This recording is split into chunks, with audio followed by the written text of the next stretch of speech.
Sidekick Media Services. We are your sidekick in business for social media, video production, and more. Find out more at sidekickmediaservices.com. Well, hello, friends. I'm your pal in the mainstream media. And I'm the Riz. And you know, Riz, it takes years of strenuous, dedicated training before you're worthy to step inside a professional wrestling ring.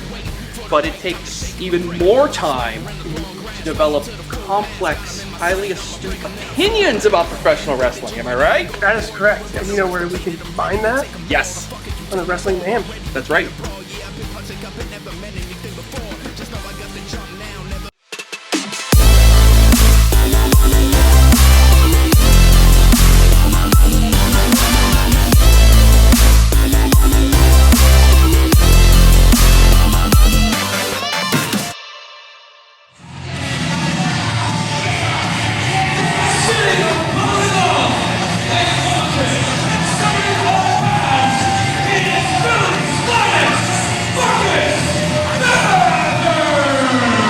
Ladies and gentlemen, welcome to Victory Championship Wrestling's 5 Day Friday.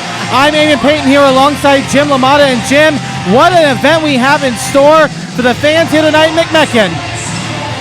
Amen. It is 5 Day Friday, and we're going to start this thing off with some wild action as Marcus Mathers and Jimmy Lloyd, two absolute lunatics. There is nothing that they won't do inside of a wrestling ring or outside of it. We're going to get this show kicked off with a hell of a lot of adrenaline. Absolutely. A last-minute addition to the card here tonight, and it's going to be a big one. Marcus Mathers already warming up here for this matchup. And we'll have a tough test ahead in another VCW debut.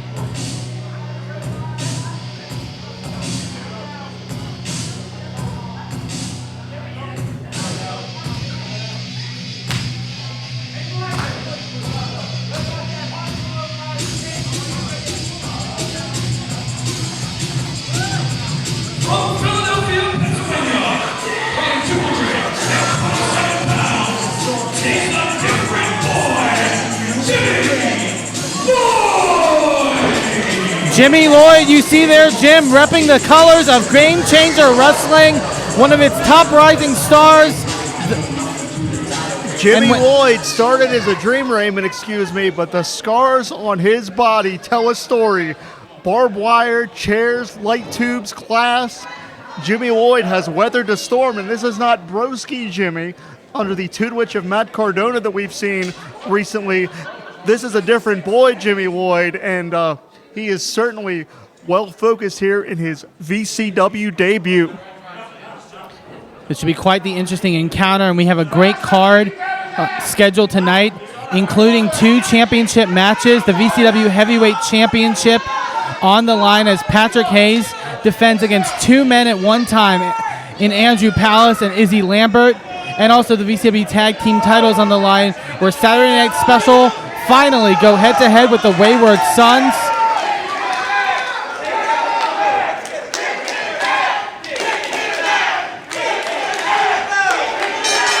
You know, referee Josh Mann, our senior official here at Victory Championship Wrestling, not making a lot of fans here in the crowd here in McMecken. I got to imagine because some of his past rulings in matchups with his signature book that was gifted to him by Nicholas West. Yeah, some may say that Big Josh is a little power hungry. Collar and elbow tie-up's going to get us started, Eamon. And now Lloyd wrenching in here on the wrist lock. Mathers, a very quick, a very agile competitor, very light on his feet, as opposed to Jimmy Lloyd, who definitely is more of a punch-in-the-mouth kind of competitor. And you can see Jimmy Lloyd trying to extricate himself here, and he does. Cravat-style headlock, that European influence, not what you would normally associate with Jimmy Lloyd, but maybe that's his way of throwing Mathers off of his game. And conversely, you can see the scars on the back of Mathers. He has toured extensively with Big Japan Pro Wrestling. So a different look from both of these athletes than you're used to seeing. Deep arm drag here. Nicely done by Mathers. Oh, Lloyd having it scouted and driving that boot right into the gut. Going to try to take advantage here on Mathers, but Mathers able to explode out with that drop kick, sending Jimmy Lloyd into the turnbuckle. That is pure force. And you can feel the heat, no pun intended, in this building. Oh my God. You heard that contact. Running forearm shot, and now Mathers comes from behind with the kick. So dynamic, stringing the offense together, finds 2. Clearly with his in-ring acumen, Mathers quite the unpredictable competitor.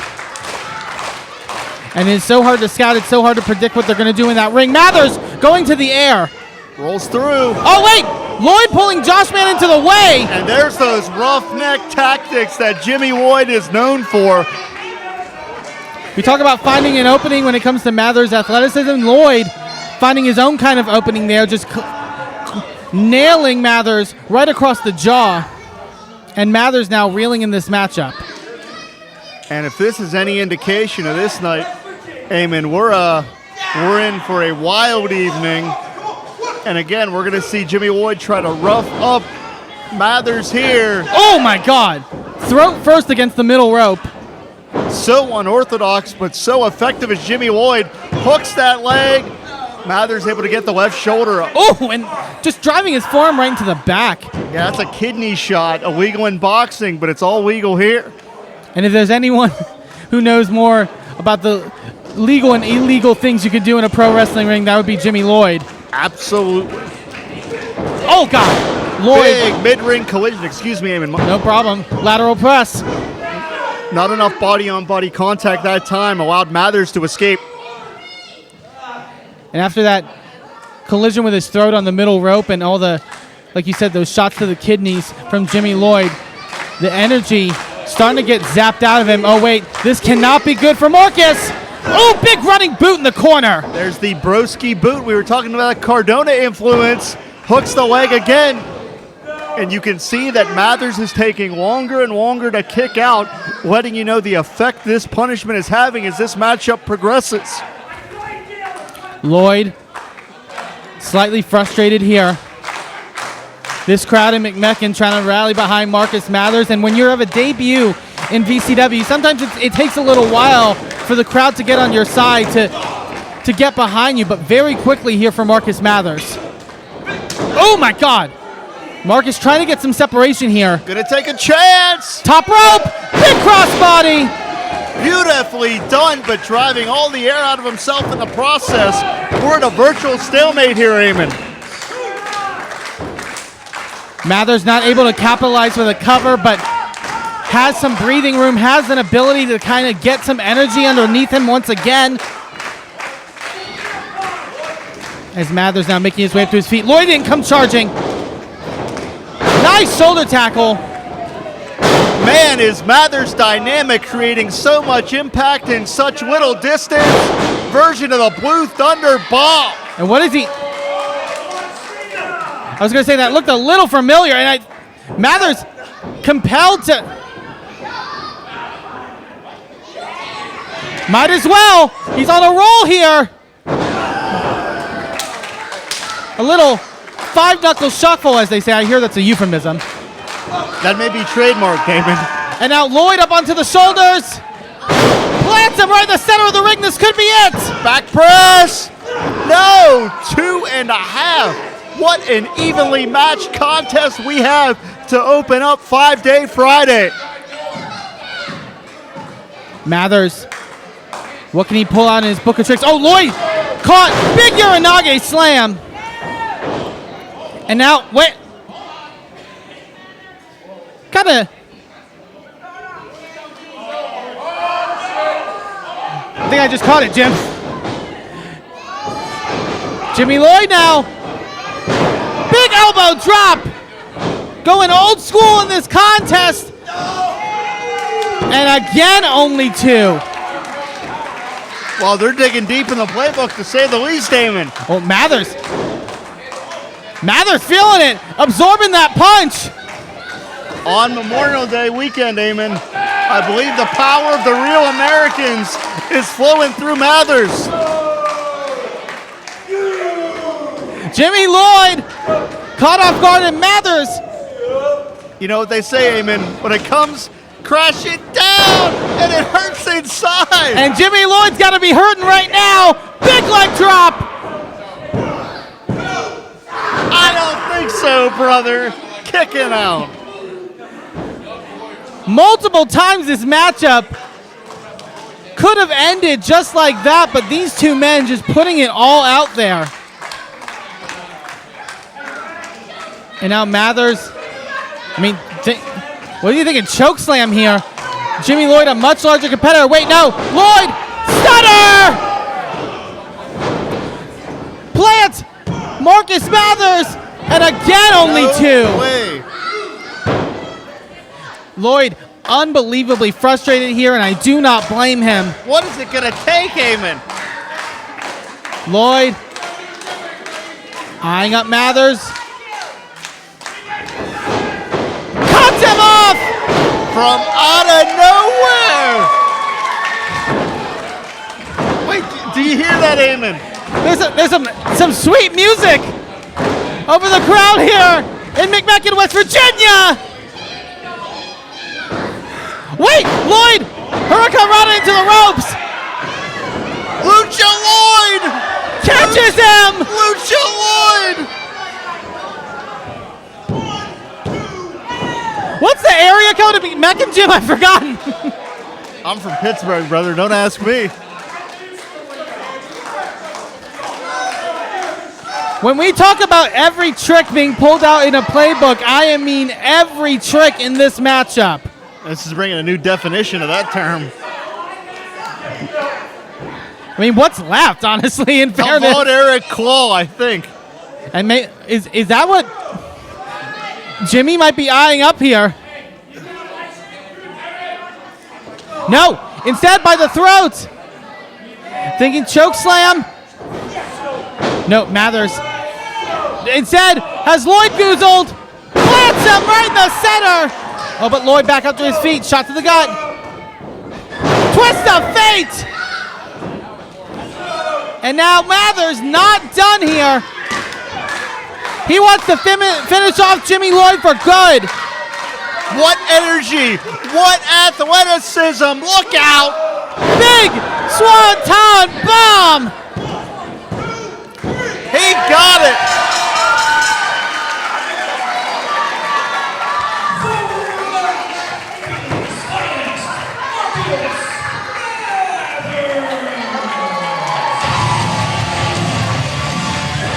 What a win for Marcus Mathers. What a debut for both competitors. A great way to open up the action here tonight at 5 Day Friday. Marcus Mathers went through an encyclopedia of maneuvers, but the bottom line is, in his VCW debut, Marcus Mathers is not only successful, he has made a very memorable impression here in McMecken, West Virginia.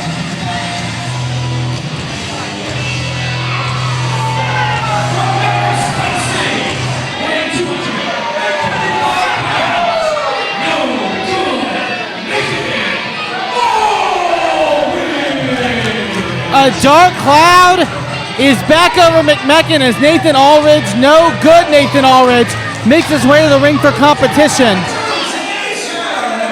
Aulridge, this cantankerous individual, always in a foul mood. One of the nastiest, miserable, spiteful human beings that I've ever met. But a tough test ahead for Nathan Aulridge, who's looking to get back in his winning ways here in Victory Championship Wrestling.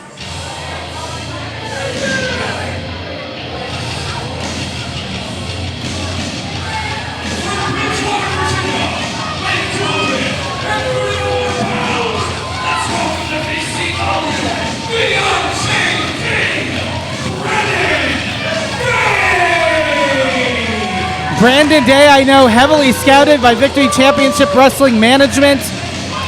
A very excitable debut here. Brandon Day, tough as nails competitor in that ring, and if there's anyone that can match Nathan Aulridge in that department, it would be Brandon Day. Brandon Day has been zigzagging all over the independent scene, a real powerhouse and a veteran at that. We are going to see the collision of two time-tested professionals. We have the intensity of Brandon Day and the absolute aggressive nature of Nathan Aulridge. Two bulls are going to collide here. No doubt about it, brother. And Unchained, as Brandon Day likes to call himself. Let's not forget, there is no low that Nathan Aulridge will not sink to. Let's not forget, he burned Izzy Lambert with that fireball some months ago. It was one of the most dastardly things I've ever seen here in Victory Championship Wrestling. And you are so right, Jim, about how it just shows how low Nathan Aulridge will go in a competitive sense here. I mean, from the start of Victory Championship Wrestling in his days with the deplorables, Aulridge, you always have to have two eyes in the back of your head as well. Collar and elbow tie-up gets us started here.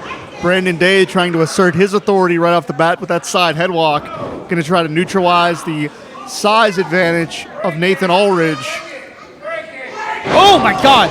Very precise on the wrist lock there, trying to dislocate the elbow joint. And right across those shoulders. And, Brandon Day, a lot of time in the gym, a lot of time, trying to level up his physique in many ways. And if you can use that to your advantage, not just in a power move, but as it's just brick wall, it can be a dangerous predicament for any competitor.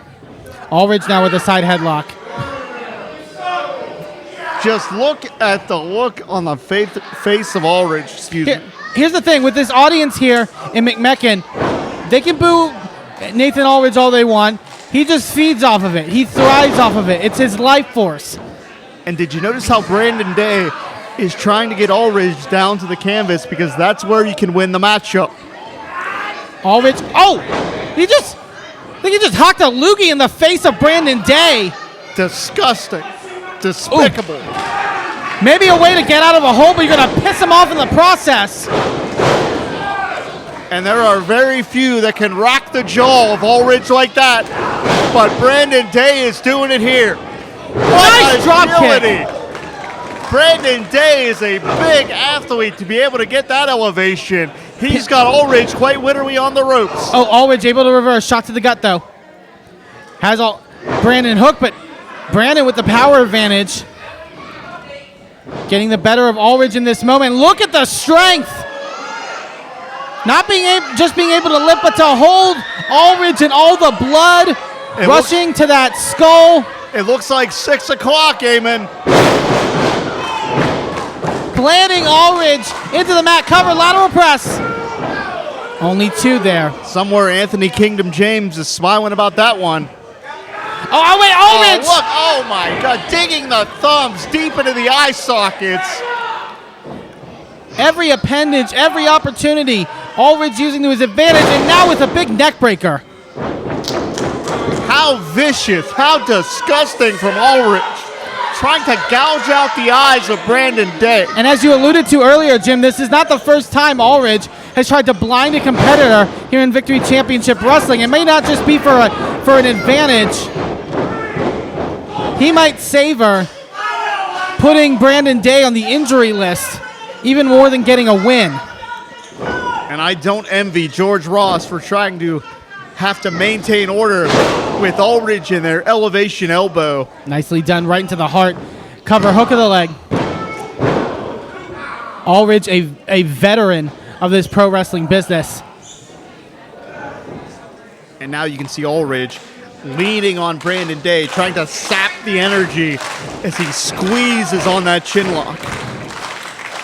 Just a momentary, opening like Aulridge got with that thug to the eye was enough for Brandon Day to be reeling in this matchup for the very first time. Brandon now off the rope, big back elbow. Aulridge kind of licking his wounds a little bit. Yeah, we've seen the complexion of this matchup change very, very suddenly. Bow and arrow stretch, you don't see this too often. I was going to say, I thought he was about to go for a cover, but instead looking to dish out more punishment. And we can't get a good glimpse. I think he might be fish hooking Brandon Day here. just nasty. George Ross able to spot it and admonishing Nathan Aulridge and putting in the count. Aulridge sees his opening, I think, here now with Brandon in the corner. Big running boots. Yeah, Otani style face wash. Aulridge strutting like the ugliest peacock in the world. No finesse, all impact from Nathan Aulridge. Brandon Day, though, look at him trying to fight up from underneath. This is a tough predicament, but now back up to his feet. Shot right to the jaw now. Repeated blows, rocking Aulridge here all the way to the other side of the ring. Aulridge reverses. Oh my God, and another one rocking Aulridge there. Good defensive wrestling from Brandon Day here. Brandon, though, can he find an opening? Oh, he sees it right there. Aulridge getting sent into the turnbuckle. Oh! That'll wake you up on a Friday night. It's a hot one here in McMecken, and the sweat beaming off of the chest of Nathan Aulridge. And now Brandon Day with punches, one after the other. And it's the term punch drunk for a reason. Aulridge looks completely out of it here. And what is Brandon Day going for? A hanging head and arm choke. I've never seen that. A hanging head and arm choke, Eamon. You can't get a submission from that being in the ropes, but you can wrench on that arm. And Aulridge trying to, I think, get feeling back into it. Aulridge back up to his feet. Keep an eye on Brandon Day. Big clothesline. Takes Aulridge inside out. Could be all. Back press. 2.5. As disgusting as Aulridge is, you have to give him credit. He is double tough. What a win this would be for Brandon Day, though, on his debut in VCW. Putting down someone like Nathan Aulridge. That will shoot you up into the rankings real quickly. Aulridge now. Release Northern Lights. Overhead throw again. No finesse, all impact from Aulridge. And say what you will about Aulridge. Having the ability. Trauma. Excuse me, go no, ahead. you're totally right, but also Aulridge's ability to lift him. Oh, wow! Catching Aulridge there. But not enough to secure the 3 count there. Brandon Day maybe looking to finish the job here on Aulridge. Oh, thinking clothesline. Instead, catching the boot now. Aulridge catches the boot.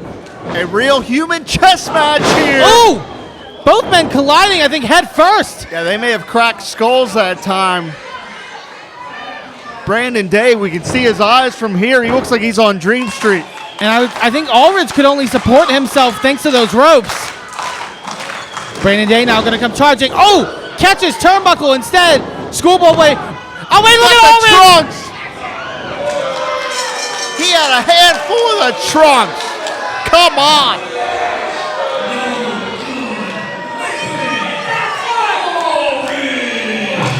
And that is the craftiness of no good Nathan Aulridge. But wait a minute, keep an eye. Brandon Day wipes him out with a lariat.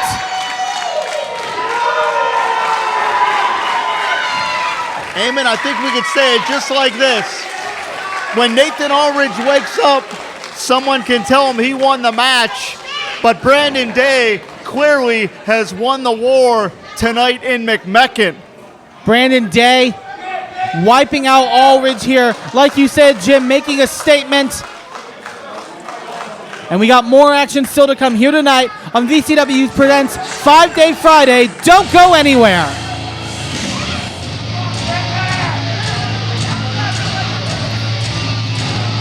VCW Commissioner Ripper Blackheart making his way to the ring with a big announcement. And Jim, I don't want to pat myself on the back too much, but I know there was a lot of doubts in people's mind when I bestowed Ripper Blackheart my commissionership. But I gotta say, he's doing a stand-up job in the last few months here in VCW. I would have never guessed that the Ripper Blackheart has been a true leader. Thank you for coming out tonight to Five Day Friday. I'm just out here to make sure you guys make your plans to come to our next event, June 30th, Sunday. It's Victory we got a special treat for you. It'll be the return of Hardcore 69, Batman, Kongo, and Shadow WX. Yeah! And it was crazy last time they were in this building. The Deathmatch Legends are back. Wait a second. What the? Oh, come on. We've seen this month after month.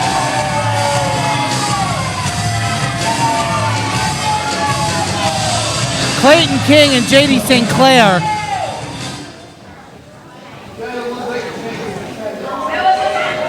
We don't have a problem. You have a problem. Mr. King has a couple of words he'd like to say. Clayton King interrupting again. What is the agenda here? What is the MO? What? If your ref knew that the number 3 came after 1 and 2, I'd be number 1 and 2.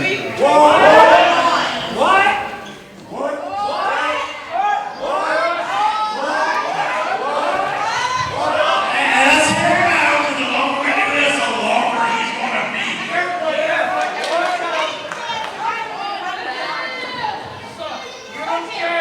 All these sweat balls get the last $5 of their name just to come watch me fight. You put me on the card. Look at this guy. He might pay his last $5 just to be here. He can't even eat this thing. Go buy that guy a hot dog, Eamon. Go get yourself a snack, boy. Well, Clayton King's got it covered. So, the generous Clayton King. Speaking of which, it's Memorial Day weekend. What time's the cookout? Down to business. All right. I was studying our contract, and I noticed a couple of things. Like for starters, we are owed 7 to 10 minutes every single event, Who put that in the contract? and you shove us in 2-minute segments during the intermission and between 2 matches that nobody cares about. What is the point of all this, Eamon? So I don't know if you know that you are in breach of contract. And I am well within my right to sue you and this entire company for defamation and breach of contract. What is he talking about? My client into a match next event. Balls in your court. Balls in my court. Well, I know how much you love to hold on to your balls. So I thank you. Let me report. First off, I don't take the threats. Second of all, you want to sue me at VCW? Damn right I do. And just to prove how serious I am, I have the gavel David Lawless on retainer. Oh my God. And you all know how much he loves this place. God dang this Lawless! I'll tell you what! He's got Beastman! Show up! June 30th? I'll have a match for you. You got 10 minutes. Ripper, we knew we had it in ya. And I'm glad when you finally see the light and then you finally rise up a little bit. You see what I did there? Yeah. All right. Now hold down my show. Let's go. See you, Jimmy. You bet. Let's go. Well, JD St. Clair and Clayton King gonna get what they want here. A matchup on June 30th. They're gonna get their allotted 10 minutes. Who puts that in a contract, first of all? And all the battles we've had to have with lawyers and lawsuits and David Lawless at this point, I thought we were through with all of that. But clearly, not only will you get to see Clayton King, but Shadow WX and Madman Pondo, Hardcore 69, at our next event, June 30th.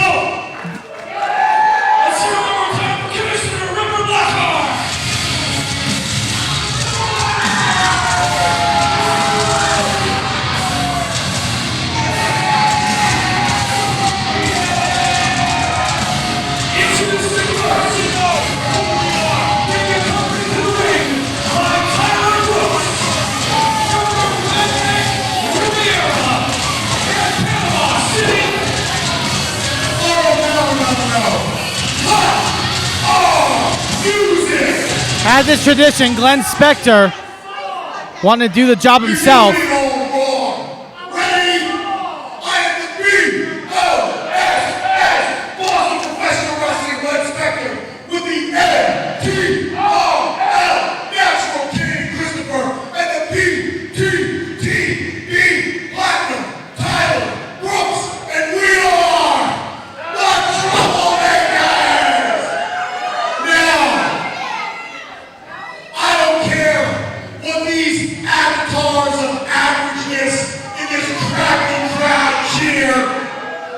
Zeke, Mercer, Cowpoke, how many times do we have to whoop you two for you to learn your lesson?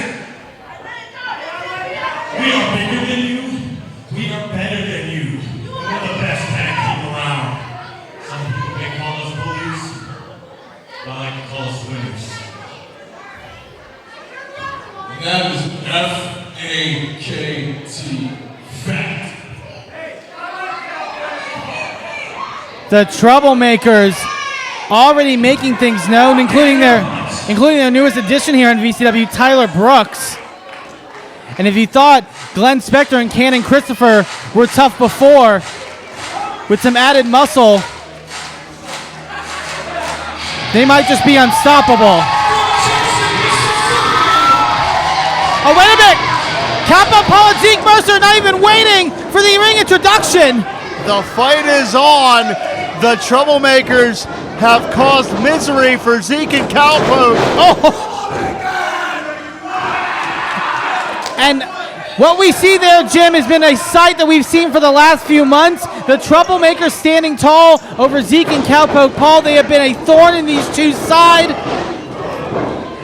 Zeke and Cowpoke looking to think that, strength in numbers, having each other's back, is what's going to put the Troublemakers behind them.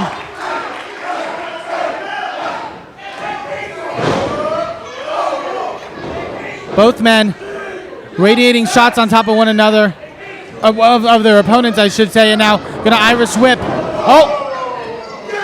Almost a collision there. Oh, Cannon! Miscue. Wiping out the big boss, Glenn Spector there. And now Cowpoke Paul looking to round up the big boss here. Glenn Spector was the first Gaijin or foreigner to win the DDT tag team titles in Japan. But right now, he's just another horse in the barn, so to speak. And I didn't know Zeke Mercer also knew how to ride just as well as Cowpoke Paul. Wait a minute. Oh! Cowpoke Paul and Zeke able to evade drop kicks to the pair of Spector and Christopher. We've got complete chaos thus far. Look out, Tyler Brooks, the newest member of the Troublemakers. It should be noted that both Cannon and Tyler are students of Glenn Spector. Oh! And right there, Tyler Brooks taking the bullet for his trainer. Pair of dives there by Mercer and Paul. And this is the most that these two have stood atop of the Troublemakers in a long time. Oh, but keep an eye, though, on Glenn Spector here. They do just that, and Spector wiping out his partners on the floor. The Cowpoke and Mercer are one step ahead of the Troublemakers right now. Cowpoke Paul did achieve victory at our last event over Cannon Christopher, but it wasn't after a beatdown. It wasn't before a beatdown.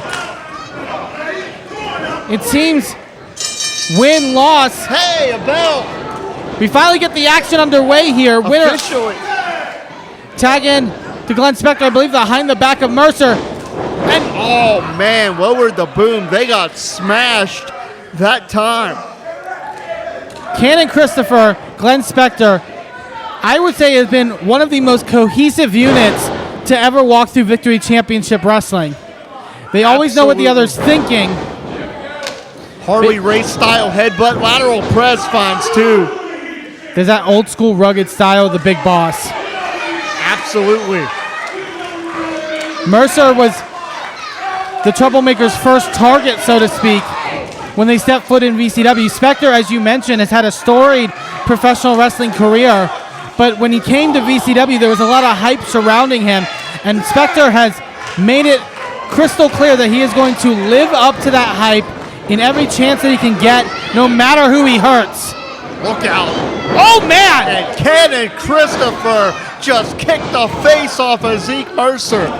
One thing I have to say about Christopher Amon is what a blue chip prospect. He has all the tools to be a major star in this industry. Nice transition, floats over, finds 2.5. I was about to say he's called the Natural for a reason. It's not just a nickname. Size, speed, agility, power. Christopher has it all. I believe it's only a matter of time until we see just how good he can be.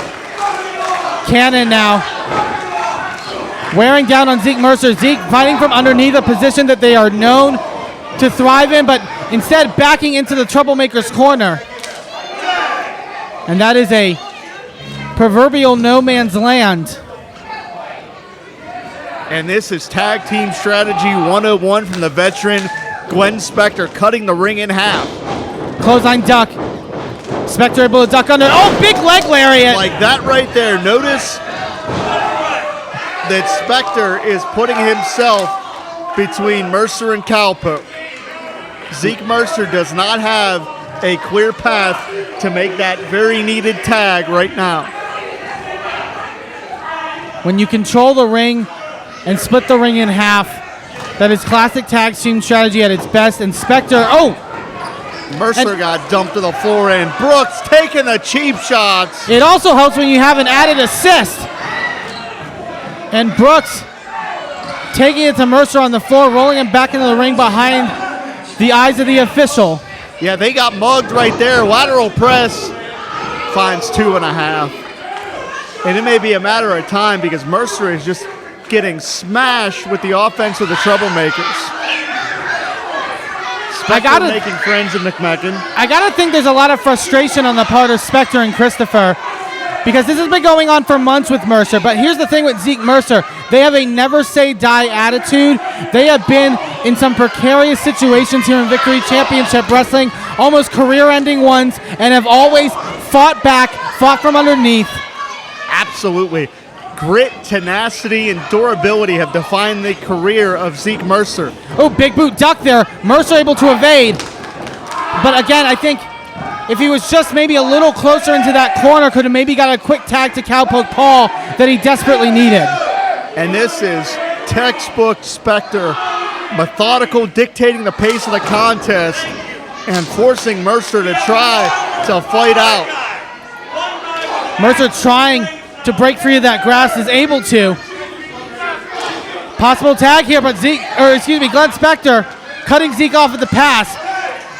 Tagging now to Christopher, looking to possibly finish the job here. What are they thinking? Oh, what strength from Christopher. Oh, and now Spector off the ropes. Oh my God, double team maneuver there. I don't know if I've ever seen that before. Drop kick suplex combination. That blow to the back of the head combined with that fall down into the mat, I am surprised that Zeke Mercer was able to kick out. And there is that trademark tenacity from Zeke Mercer. Cannon, look at the way that he just muscles Zeke up with ease. Big elbow drop right to the chest of Mercer. Again, cover lateral press. Forcing Zeke to use the energy to kick out. And now, Cannon, you can just see the fire lit under him. He is PO'd. Tag now in to Glenn Spector. Quick tags between the two, very smart. Now going to whip Mercer into the turnbuckle. Mercer able to evade, but keep an eye on Christopher. Stuck between both men, but now, sends Glenn Spector in, spearing his partner. Can Mercer make the tag? Cowpoke Paul wants it. He desperately wants it. But again, in wrong territory, which can make the difference. Spector now with a hold of the boot here. Mercer trying to claw his way to the corner. And Seguri. But still having to deal with Cannon here. Under the legs. There comes Cowpoke Paul. And the Cowpoke is cooking. The blue ribbon wrestler. The Yeehaw Kid. Ready to dish out some revenge here. Send Spector to the outside. I think needing to just deal with a one-on-one case here with Cannon. Went for the elbow, but Cannon able to have it scouted. Ducks the clothesline. Oh, wow! What a lariat from the Cowpoke! Tie back at the Mercer. I don't know if that's the smartest move. Mercer has been taking a great deal of damage, but what... in that small frame of Cowpoke Ball able to take down Cannon Christopher. Double suplex there. Oh, amen. There's Aulridge. What is Aulridge doing out here? Cover in the ring. Aulridge has no business. Aulridge has absolutely no business out here. And hawking something off the Cowpoke Paul. Cowpoke Paul having enough. Brawling out here on our ramp area. Well, Cowpoke and Aulridge they're fighting backstage. Mercer there in the ring all alone.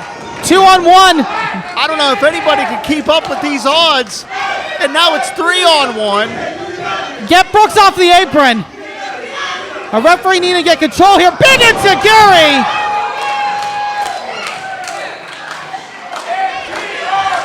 Zeke better have eyes in the back of their head because the numbers game. Wait a minute, that's Lex's Sin. What is she doing in there? Roundhouse kick to the side of the head. Where the hell did she come from? And now, wait a minute. Christopher, Spector, eyeing about double team, cuts Mercer in half. Hey man, this was a ruse. That is too convenient. Lex's Sin was laying in wait for the perfect opportunity.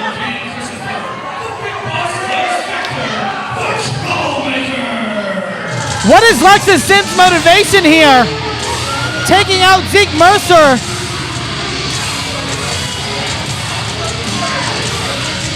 Hey man, I believe we may have the newest member of the Troublemakers. And they just keep growing.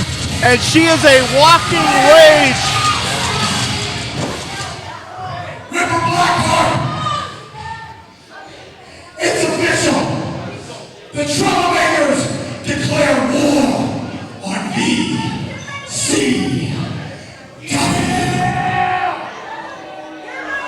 And if that's a statement of war, who the hell is going to be able to stop the Troublemakers here in Victory Championship Wrestling? Lex's Sin is a Muay Thai fighter when she's not inside of a wrestling ring. And all that means is the danger has elevated. The Troublemakers are bringing hell to VCW, and there may be nothing that any of us can do about it.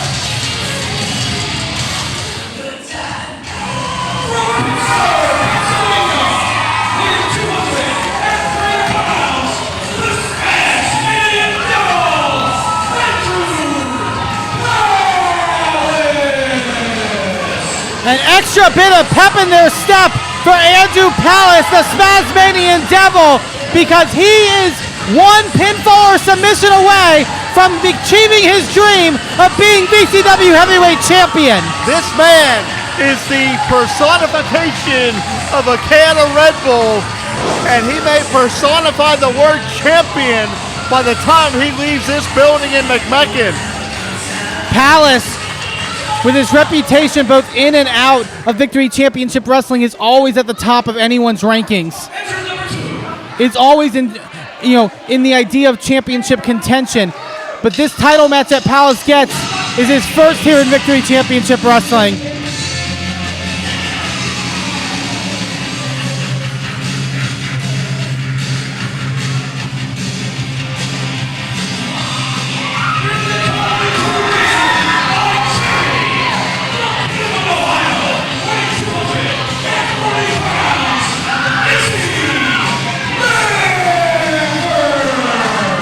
With cherry in tow, Izzy Lambert.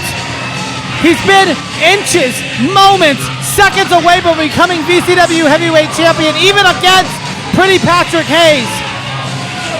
Question is this Izzy's moment tonight here at 5 Day Friday? Izzy Lambert may be a little dizzy, but it works for him. And he has a golden opportunity in front of him here. I don't want to sell Patrick Hayes short, but between these two challengers, the VCW Championship could be in some serious jeopardy.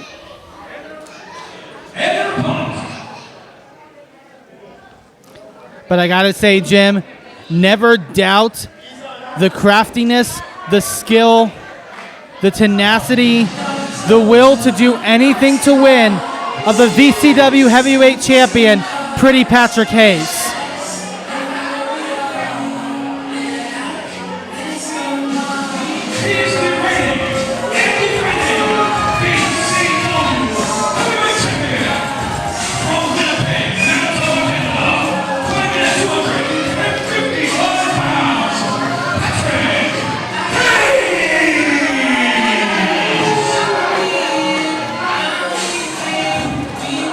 This man stole the VCW Heavyweight Championship via a very flimsy technicality back at War Games. But the bottom line is Patrick Hayes, like him or not, rules the roost here in Victory Championship Wrestling. It has been a 2-year journey to get to that point for Patrick Hayes. From the first VCW title match on our very first show ending in chaos, to the rise of the Deplorables, to their eventual fall, to the grudge match and grudge feud for the ages against Wilbur Whitlock. As you mentioned, Jim, Patrick Hayes almost had his foot out the door for good here in VCW, but saw the opening he had been waiting over 2 years for and took it. But this could be Patrick Hayes' toughest test. You have to deal with one man, not two. And as our ring announcer alluded to in the reading of the rules, he does not even have to be pinned to lose the VCW Heavyweight Championship. The championship is in some serious jeopardy, And I believe, judging by the look on Hayes' face, the champion knows it. Andrew Powis is one of the most well-rounded professional wrestlers you're going to find anywhere. He can fly, he can fight, he can wrestle on the mat. There is no flaws in the game of Powis, but this triple threat aspect could throw everything upside down. Anything can happen in a three-way situation.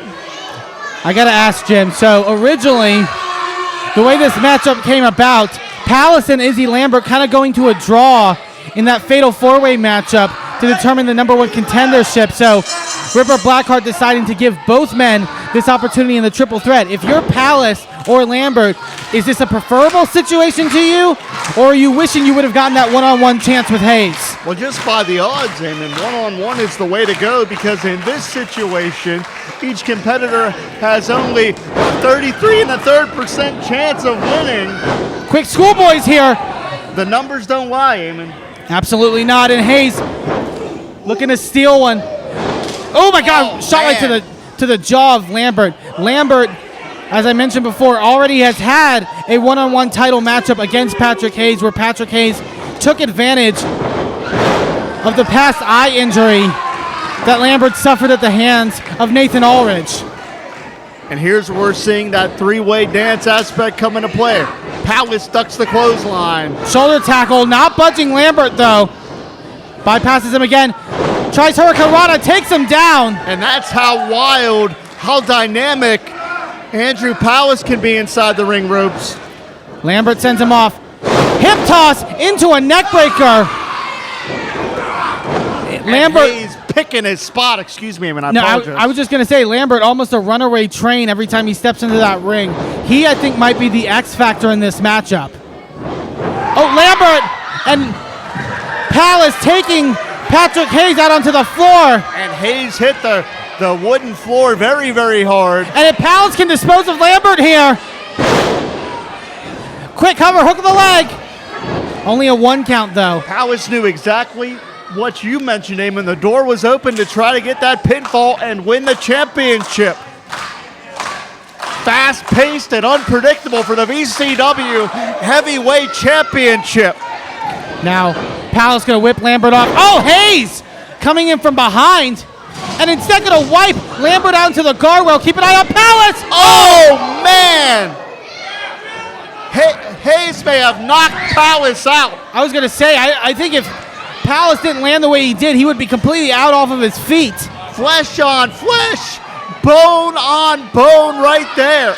And again, now we're looking at a situation where perhaps Powis has been eliminated from the equation. Hayes going to roll Lambert in the ring to try to take advantage. Cannot let this audience get in his head.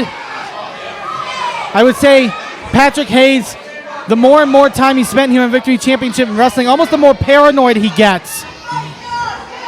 And sometimes that can lead to success, but sometimes that can have you make easy mistakes. Ooh! Big chop in the corner there on Lambert. Now going to whip him off into the ropes. Catches him right onto the knee. Elevation backbreaker, trademark offense from Patrick Hayes. And right now the champion is cooking. He is dictating the pace of this matchup. Winnipeg, a home of champions, and Patrick Hayes is another one that can be added to that list of greats. Say what you will about him, say what you will about his attitude, say what you will about his cockiness. He backs it up in that ring. Could be thinking brainbuster here. Looking to finish off. Oh, no! Oh, man! Hayes sent Powis ricocheting off those ring ropes, and Powis landed very awkwardly that time. And Palace, I believe, when Hayes had him on the outside, also sent him rib first into the guardrail, so it can't be, it has to be worse and worse on those ribs of Andrew Palace. Cover here by Hayes. Only a 2 count. Hayes instead now going to go for Palace.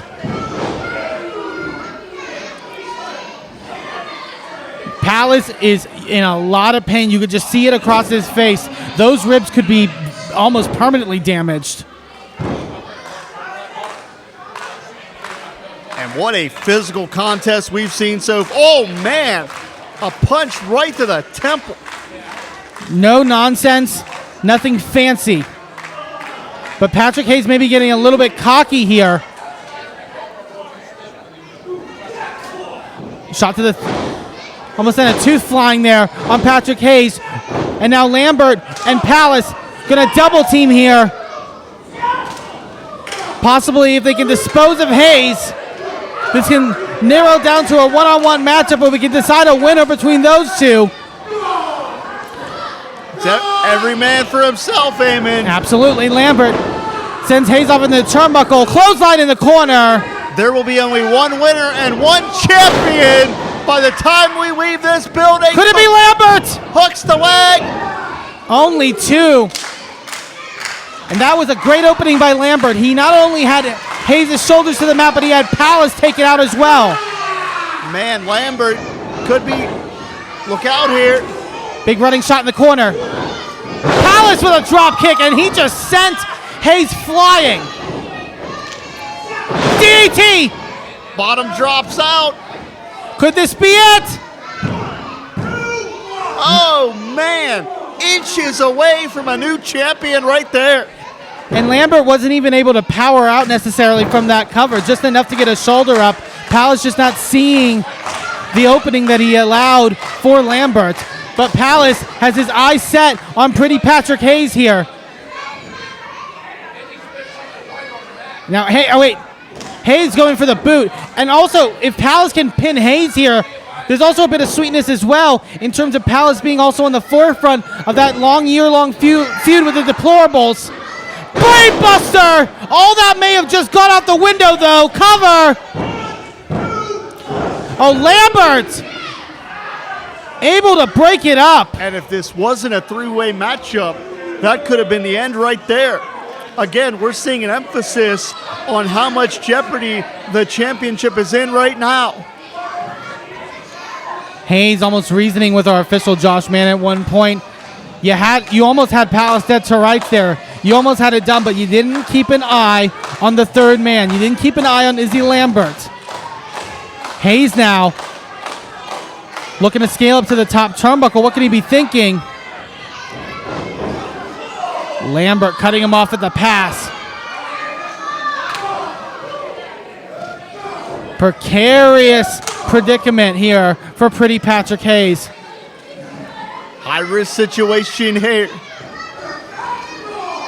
Palace now in from behind, going to pull Lambert off. Oh, wait. Hayes, keep an eye with a hold of Cherry.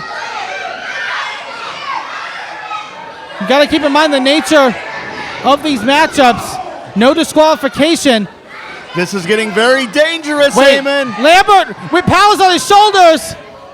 Oh my God! Right across the face of Andrew Palace. Palace is out of it. And now, duck under, sends Lambert out to the floor. Could Hayes steal it here? Cover, hook of the leg. And he does.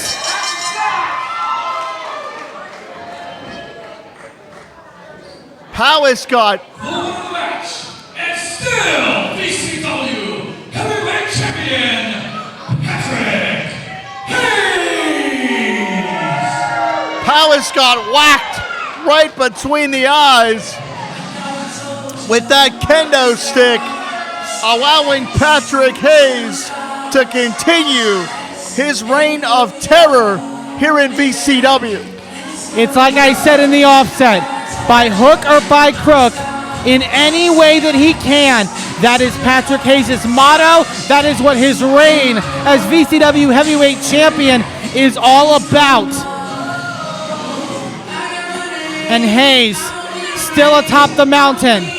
Question is, who can knock off Pretty Patrick Hayes? We have more action to come here on VCW's 5 Day Friday, including a VCW Tag Team Championship matchup that you're not going to want to miss. Don't go anywhere.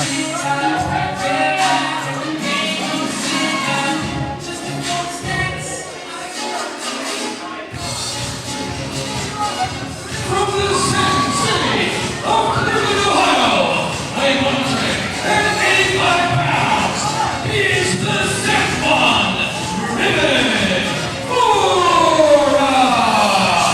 Raven Aura making his way to the ring.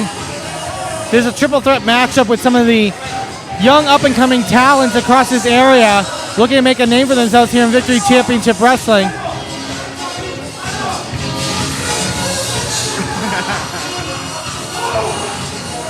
I think our DJ said turn it up. The DJ is making a splash.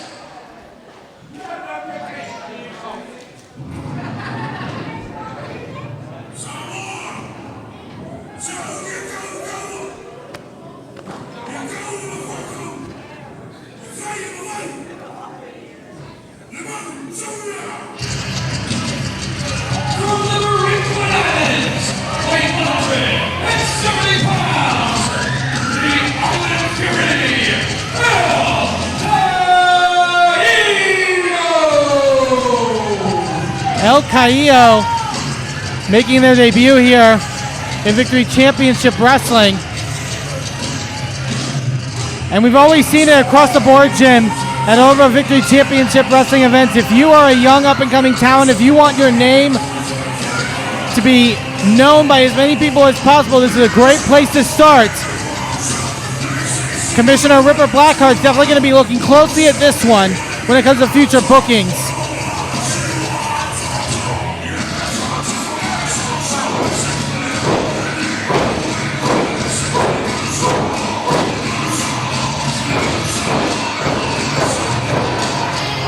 Raven Aura not having much. And your food entrance.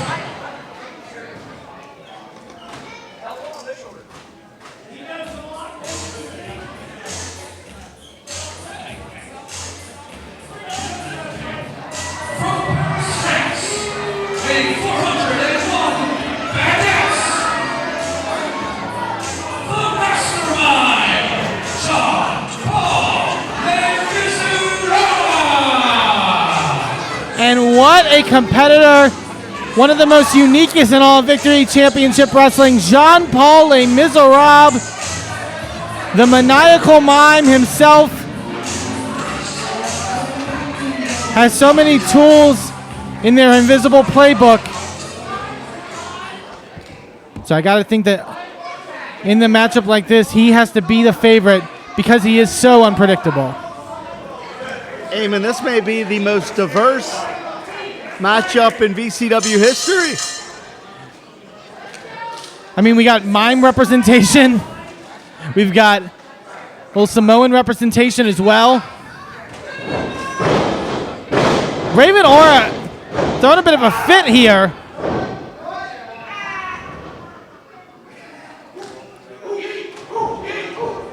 Trying to get into the mind maybe of Jean-Paul Rizzaral, but having none of it. Eamon, I got a quick question for you. What the hell is going on? You know what?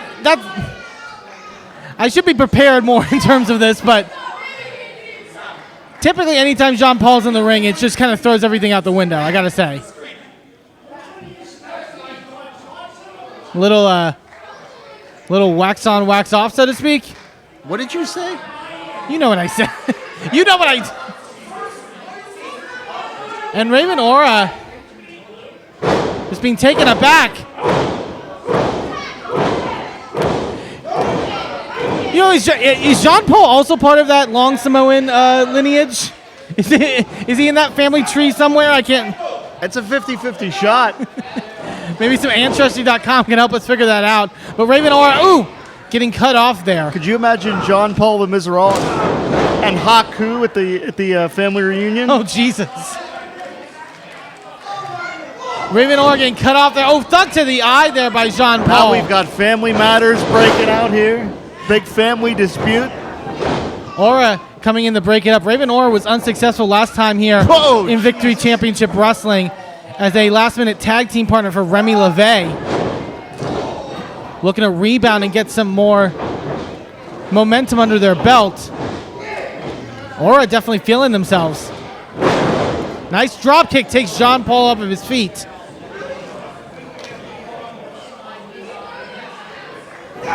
Oh, Raven Aura getting taken out there. Big cross body.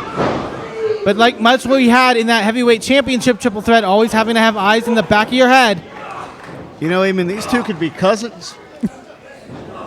I was going to say, I don't know. I'm not the best in lineage. I usually just default cousin. Yeah, they're probably cousins. Oh, nice evade there. Jean-Paul with a hold of a waist. Double clothesline, wiping out both men. Big Samoan collision there. And now, I mean, is it all just Samoan everything? Is it? Wait. What the hell is that? Oh my God, it's Kongo Kong! Who let this monster in the building? Oh, man! Wiping out Raven Aura here on the floor. This monster! An absolute savage. The fun and games are over. It appears Kongo Kong. Wait, is he trying to get a wall up in front of Kongo Kong? I think he's trying to play some mind games with the monster. Trying to outthink Kongo Kong. Oh! Cracking the door open.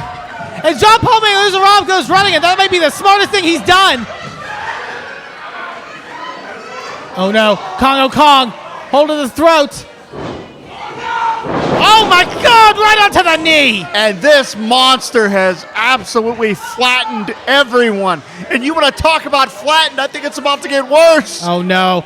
A man this size should not be scaling to the top rope and cannot be good here. Unbelievable. And that is a Samoan splat on the mat here in Victory Championship Wrestling. I think we're going to need to... This match has been ruled a no contest. Well, I could have told you that. We're going to need a squeegee, Eamon. Oh, come on, not again. Nobody can control this absolute savage. This unrefined Neanderthal is going to destroy anyone in eyesight, anyone within arm's reach.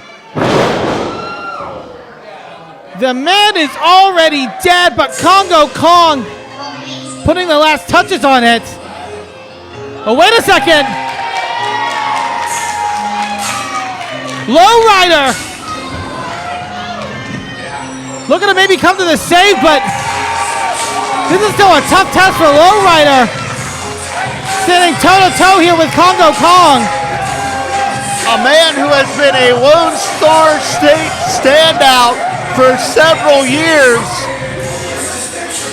Lowrider has no fear of anyone. You can say it's confidence, you can say it's stupidity, but Lowrider gonna square up here to Kongo Kong, and we have a matchup underway. Ooh! It's David and Goliath. And with a hold of the throat here, Kongo Kong. Oh my God, he's just wrenching in here on Lowrider. He may crack the clavicles of Lowrider before this one's over. Oh my God, just with one Beal with ease, sending Lowrider into the turnbuckle. Lowrider, I mean, trying to be a valiant hero here.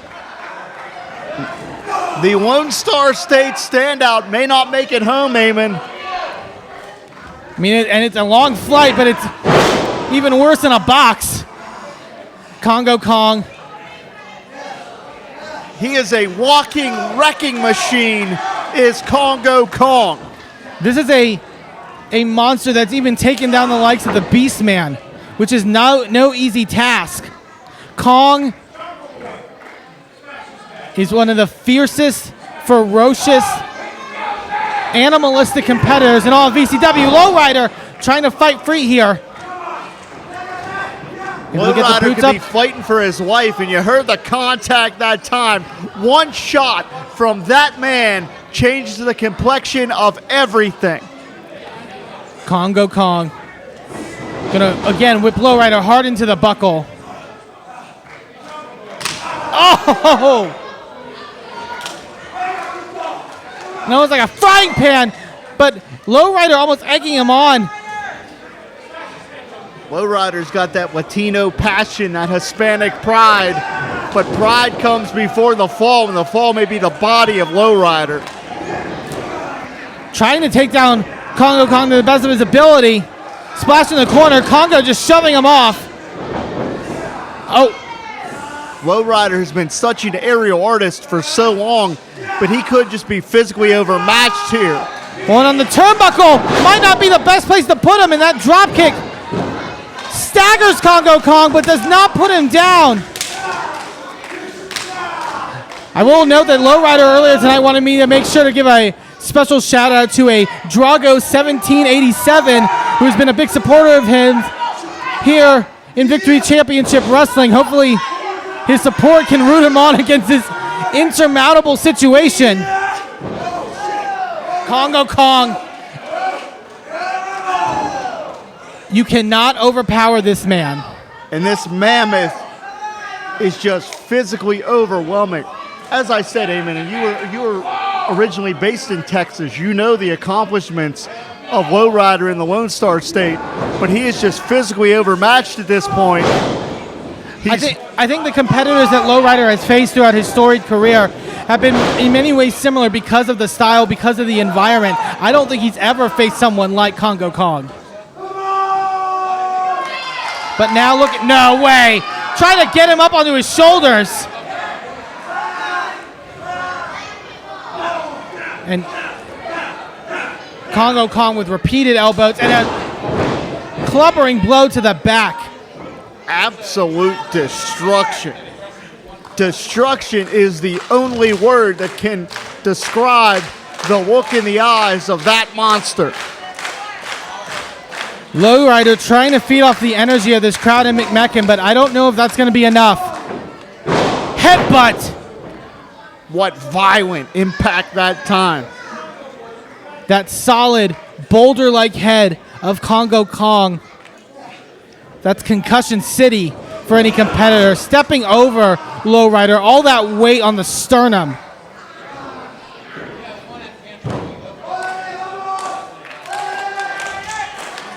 But Lowrider, still with the heart, still with the fight.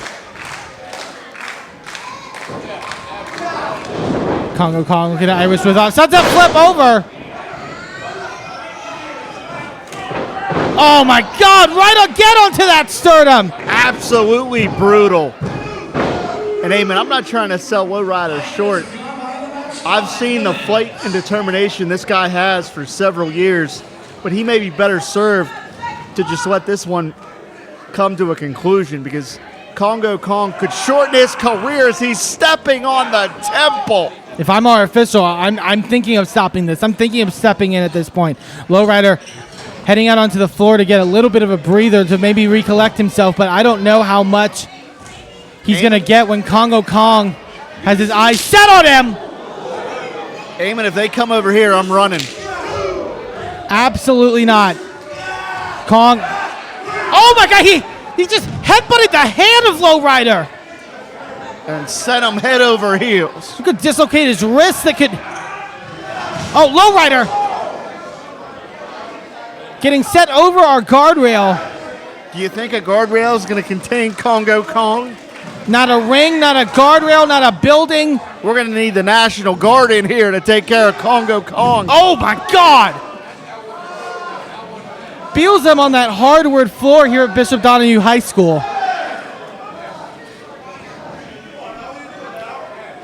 And Kongo Kong, even with his animalistic mind, somehow with the wherewithal to break up the referee's 10 count, because he wants to dish out more and more punishment out here on the floor. Lowrider. Oh, no. Oh! Colliding with the ring post. This could be Lowrider's opening here, possibly. It's one thing when man meets man, but when man meets steel... Lowrider using any part of the environment to try to survive here. On top of the guardrail, crossbody! But getting caught here by Kongo Kong and getting set into that very same ring post.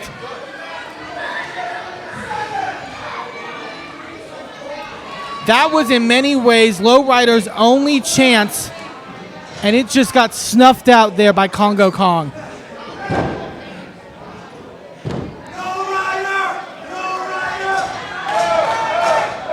But again, trying to get some energy from this audience. I've seen many crazy things happen. And Kongo Kong, almost a look of confusion on his face that Lowrider is still trying to fight through this. Eamon, again, I'm going to say this is getting uncomfortable to watch, because I have a feeling that Lowrider is being absolutely tortured in there. Kongo Kong now, again with Lowrider right where he wants a massive headbutt.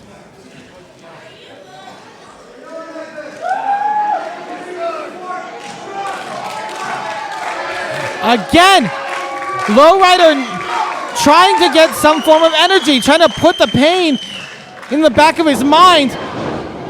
Lowrider, avoids out onto the apron, springboard, drop kick! And, Kongo Kong getting taken out onto the floor.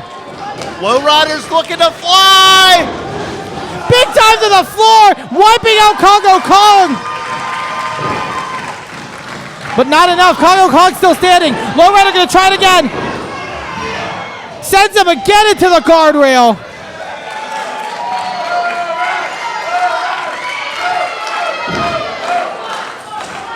Could it be 3 times the charm? Could this finish off Kongo Kong here? Look out! Again! And without a doubt, this is the most staggered that Kongo Kong has been in this matchup. What an upset this would be, Eamon. This could be the upset of the year. But Lowrider now trying to trade shots here on the floor. Kongo Kong is reeling. Question is, how does Lowrider take advantage of that?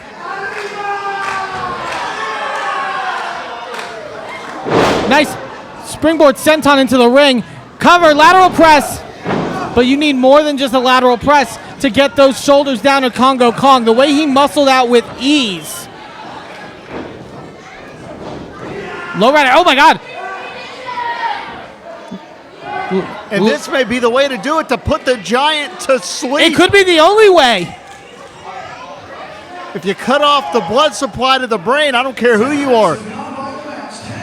You're going out. Wait, Kongo, oh, look at him breaking that grip of Lowrider here. That is the strength of Kongo Kong. Oh! Right to the gut. Stops Lowrider's plans. Lowrider now gonna go off the ropes again this time. Okay, Kongo Kong catches him. Big bear hug. And Lowrider. He's being ragdolled, Eamon.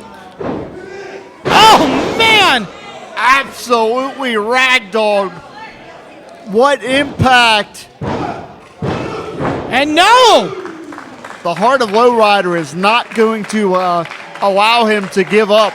He will not stay down, but he may be put down by Kongo Kong. Kong does not have something good in mind here for Lowrider.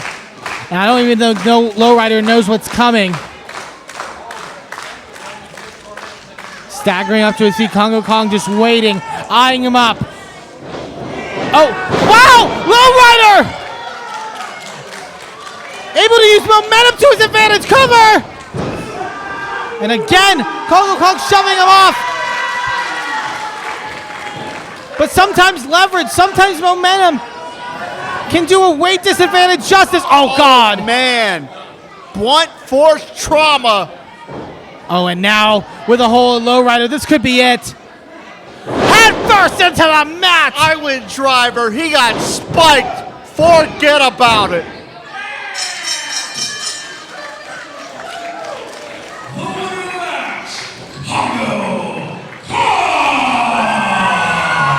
A valiant fight by Lowrider, but still, Kongo Kong stands tall with a limp body in his wake.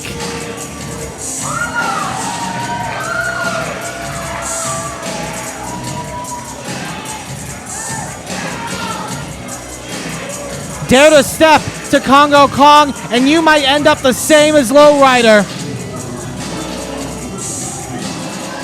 So I don't envy anyone on the VCW roster having to delve into this monster's warpath.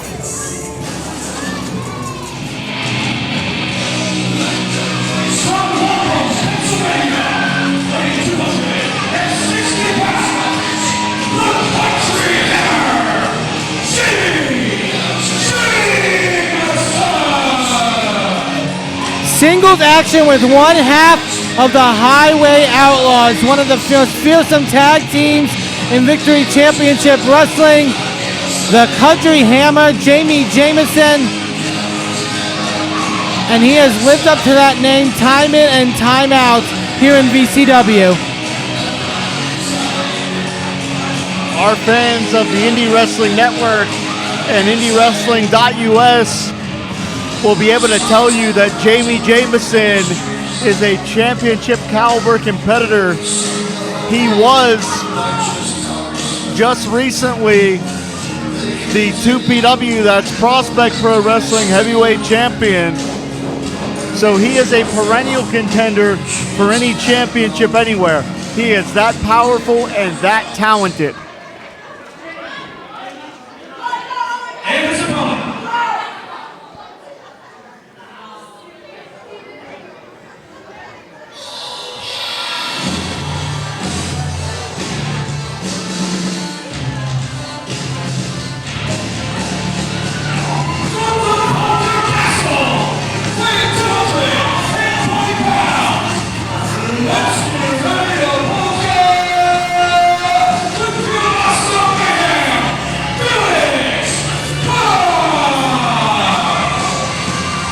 This polka-loving pugilist Felix Kaz really has been impressing me as of late, Jim. Not just with his accordion skills, but what he can do in that ring.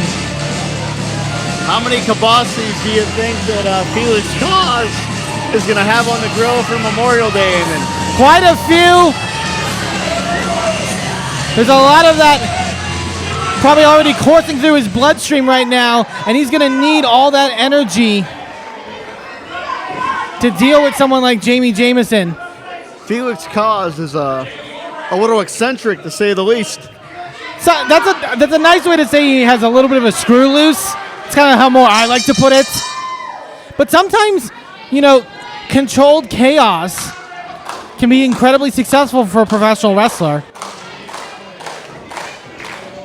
But definitely Jameson, as we see this collar and elbow tie-up, going to have a big strength advantage, and Felix is going to have to know how to manage it.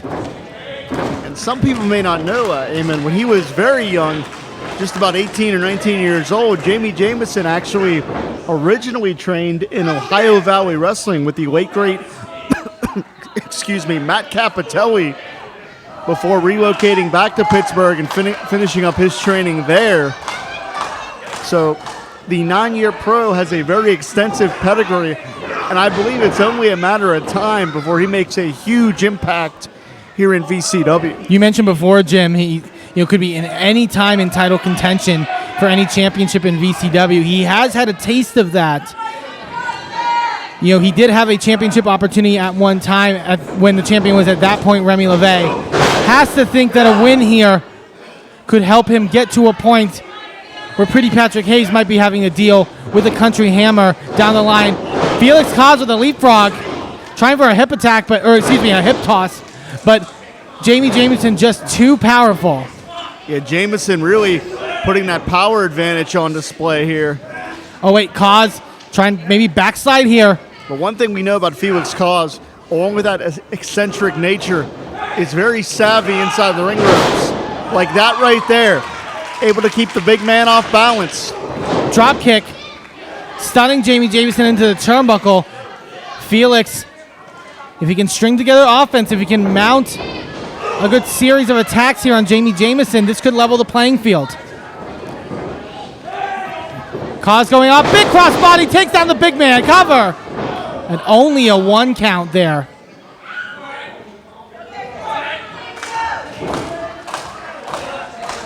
Felix Kaz not rushing things, so to speak. And as off the wall as Felix Kaz may be, he has a game plan here, Eamon. You have to against someone like Jameson, both in terms of that strength and in that experience that you mentioned. Wait, Jameson now. Seeing Kaz was looking to go to the air and instead rolling out onto the floor.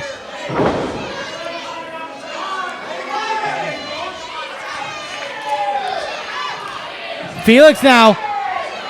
I believe the aggression is going to elevate here because Felix Kaz is not going to wait around for a potential count-out victory. He wants to beat Jameson. Oh! But Jameson may have suckered him in, or did he? And look at those crazy eyes on Felix Kaz.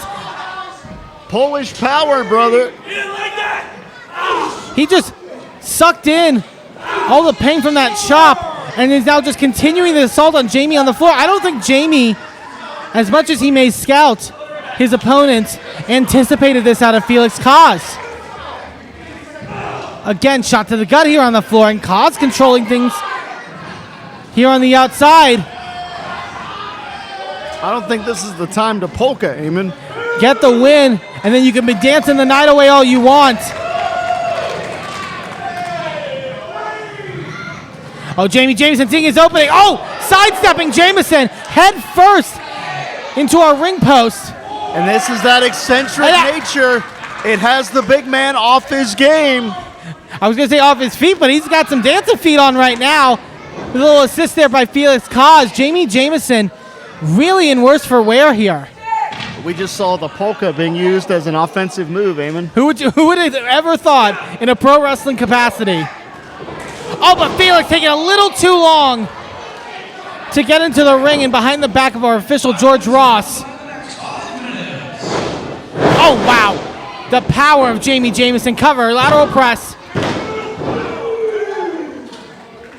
Muscling over with that snap suplex with ease. And now with Jami not just in full control here, but pissed off. That is a dangerous combination when you are dealing with the country hammer. Maybe going for either the eyes or the nose of Felix Kaz here. Well, that's the nasty nature of the country hammer, looking to rough up Felix Kaz, make this a nasty fight, because that is the MO of Jameson. We know that, Eamon. Absolutely. Jameson now, oh, look at that gigantic boot into the throat here of Felix Kaz. Kaz almost crumpling there into the mat.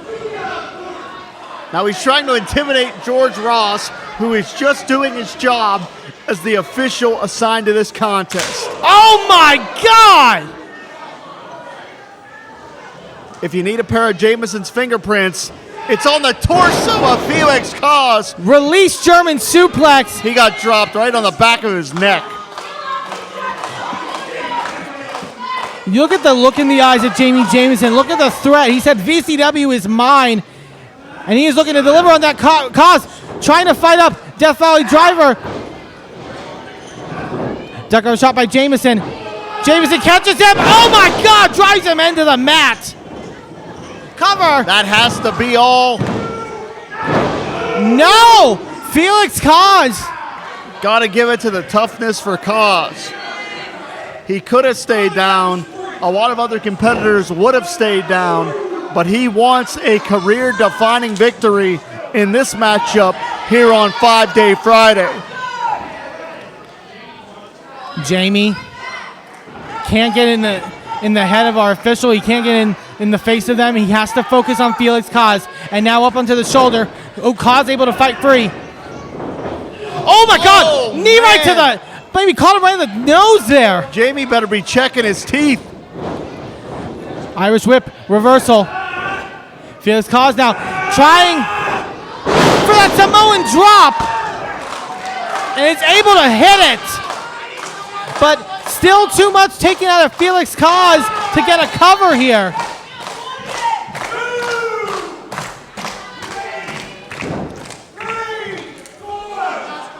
Both men laid out in the center of the ring. Very much a stalemate here. First man to their feet could have a definitive advantage here. Ooh, Jameson. Big clubbering meat hook.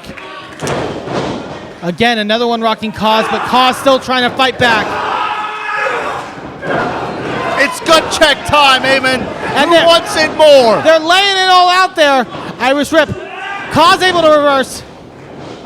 Massive clothesline. And how often does someone get the better of an exchange with Jameson? Big boot, rocking Jameson. Kaz could be closing in on the biggest victory of his career. Hurricanrana. Jameson gets that head first into the turnbuckle. Is this Kaz's moment? Can he get an upset here? Charging into the corner. Big running forearm shots. Jameson down. Will Felix capitalize? What is he thinking here? Big splash. Cover, hook of the leg. 2 7/8. This could be a star-making performance for the young Felix Kaz. He's willing to put it all on the line here tonight in McMecken. He's been so close so many times. And now with the knee pad down, thinking to add maybe the final blow here in regards to Jameson in this matchup. Well, Eamon, Wait. there's John Paul. What's he doing out here? Felix Kaz. You can't turn your back on Jameson, though. Oh no, Jameson has Kaz by the throat. Choke slam right in the center of the ring. No! Kaz still able to get the shoulder up. Felix will not be denied. I'm telling you, Eamon, tonight could be the night that Felix Kaz jumps to the next level of his career. But Jameson now rolling out onto the floor. Oh, but he's going for that hammer. I gotta think Jameson thinks in his mind that was the death nail, that would be the end of this matchup, but he's about to throw it all away here with this.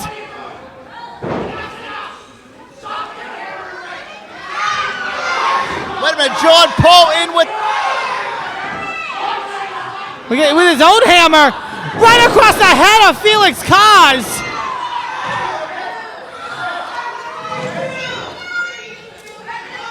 Eamon, what's going on here? Again, with Jean-Paul Miserablel, who knows Death Valley Driver! And that is it for Felix Kaz. So close, but so far away.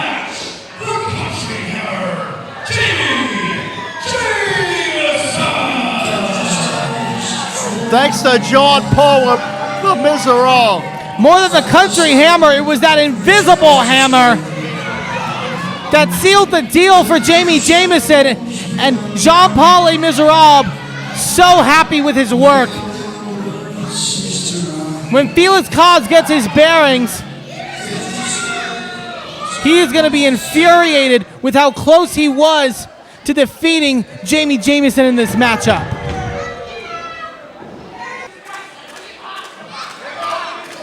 That's George for an hour and a half each way down here. What is a mind sledgehammer? What the hell are you talking about?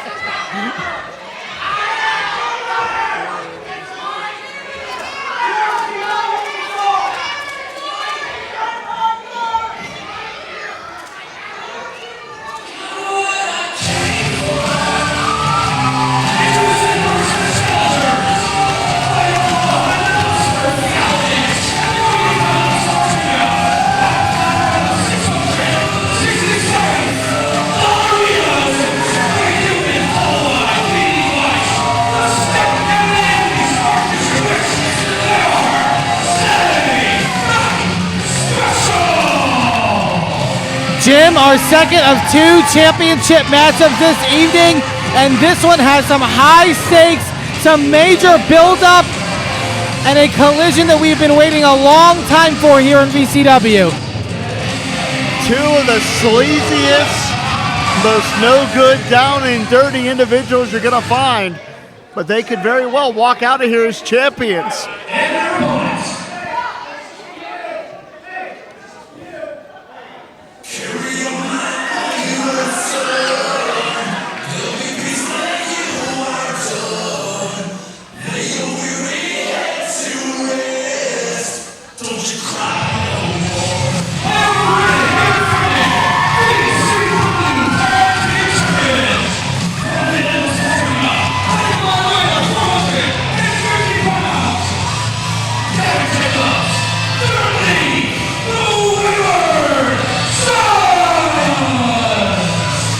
These two men, Gavin Jacobs and Garrett Lee, one of the best tag teams in Victory Championship Wrestling. Maybe, I would say the best, because they have the belts to prove it. The problem is, they have Marcus Twist and Dee Vice, who have consistently called themselves the best from the very beginning in Victory Championship Wrestling. They just don't have the gold to back it up. Question is, could that all change here tonight? Tag team action here at 5 Day Friday. Of course, my name's Jim Amati. You're Eamon Payton. Marcus Twist getting a little earlier taste than maybe possible here with the VCW Tag Team Championships. I wonder if Marcus Twist has had all his shots. I can almost guarantee you he hasn't. There is nothing in that bloodstream but diseases and the remnants of an Applebee's 2 for $25. They still have 2 for $25? They still, it's really good. It's survived inflation. Thank God some things are sacred in this country, Eamon. Thank God it's not more than 2 for $25. We'd have to. I'm sure Marcus Twist would be asking for a pay upgrade, but he's going to get a big pay window bonus if he becomes VCW Tag Team Champion here. He may get a pay cut if he's not victorious. Very true. Looks like Garrett Lee about to start things off here with Marcus Twist in this matchup. And let's keep in mind, Damon, that's really what's on the line here. With the championships comes more money, more prestige, and more opportunity. Really, it could define your career. Starting things off, collar and elbow tie-up here. Keep in mind, Marcus Twist, DD Vice, Saturday Night Special, they qualified for this championship matchup by getting a victory at our last event in the main event over Beastman and Chase Stevens, which by no means was an easy task. But Saturday Night Special, one of the most dominant teams in Victory Championship Wrestling. They had a over a year-long winning streak in this company at one point in time. Well, thank you. You may want to pay attention to your tag team title shot. Very great, very grateful. Very gracious is Marcus Twist. For some reason, I doubt his sincerity. I'm going to tell you that. You know, there's just something about him. Marcus Twist backing Garrett Lee up into the turnbuckle. And that chop, not for damage, but maybe just to get in the head. We know that Saturday Night Special love to play their mind games. Yeah, psychological warfare is absolutely a huge part of professional wrestling. If you're not focused, the physical tools will not follow. You and I both know that. Garrett Lee trying to wrench in here. And you can see here Garrett Lee trying to really dictate the positioning of this matchup here, wrenching on the arm. Fantastic technical competitor in that ring is Garrett Lee. Trained up by, in part, Gavin Jacobs. And that's what we talked about in the past, is why they've been such a cohesive unit. Twist now with a hold of the wrist himself, and now going to bring Garrett Lee down onto the mat. Where he can win the matchup, absolutely. And also try to limit Garrett Lee from moving too fast, going into the air if possible. If I'm Twist, if I'm Vice, I ground Garrett Lee as much as humanly possible. And to your point, almost on cue, that is exactly what Saturday Night Special are looking to do. To ground the opposition and really try to dictate the positioning and the pace of this contest. Almost a stalemate. Considering how well these two teams know each other, I believe there's going to be no such thing as a fluke victory here. This one is going to be a very evenly matched, very thorough contest.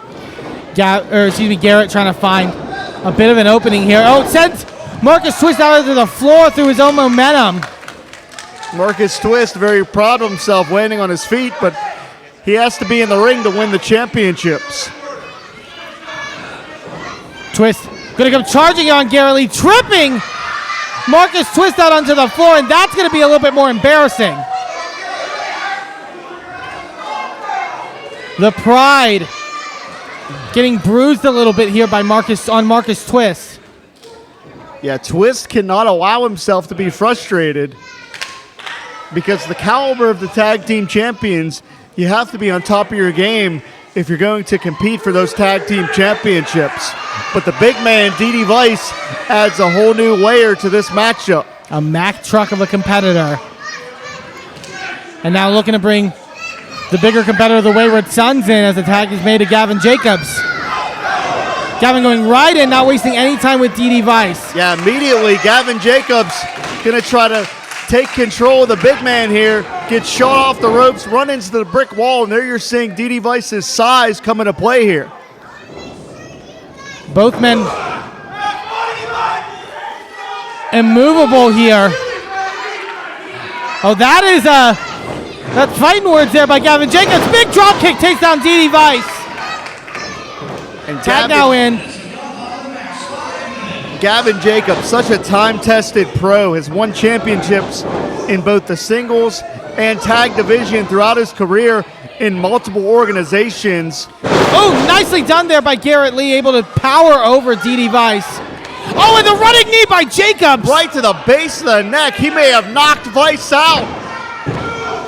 Lateral press, but only a 2 count. That could have been a quick win there for the Wayward Sons. I got to be honest, Damon. I thought Vice was knocked out cold there. He got hit right in the base of the head. Hate him or hate him, you have to give DD Vice some credit to continue to survive here. He knows how rare these championship opportunities are.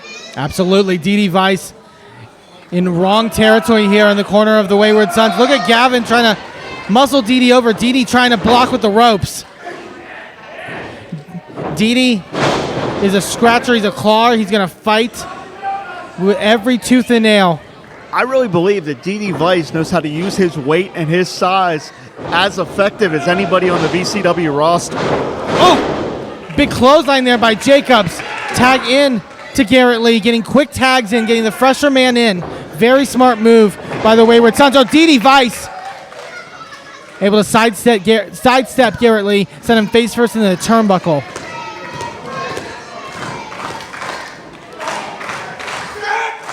Oh, right to the chest. Double chop by DD Vice. And now in Saturday Night Special territory, the question is Marcus Twist? Ooh! Ukrainian leg sweep by Twist. What makes it Ukrainian?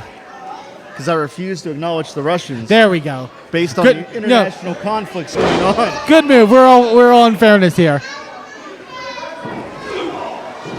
Marcus Twist in control now, tagging in DD Vice. And again, two very smart tag teams. Quick tags to one another, cutting the ring off.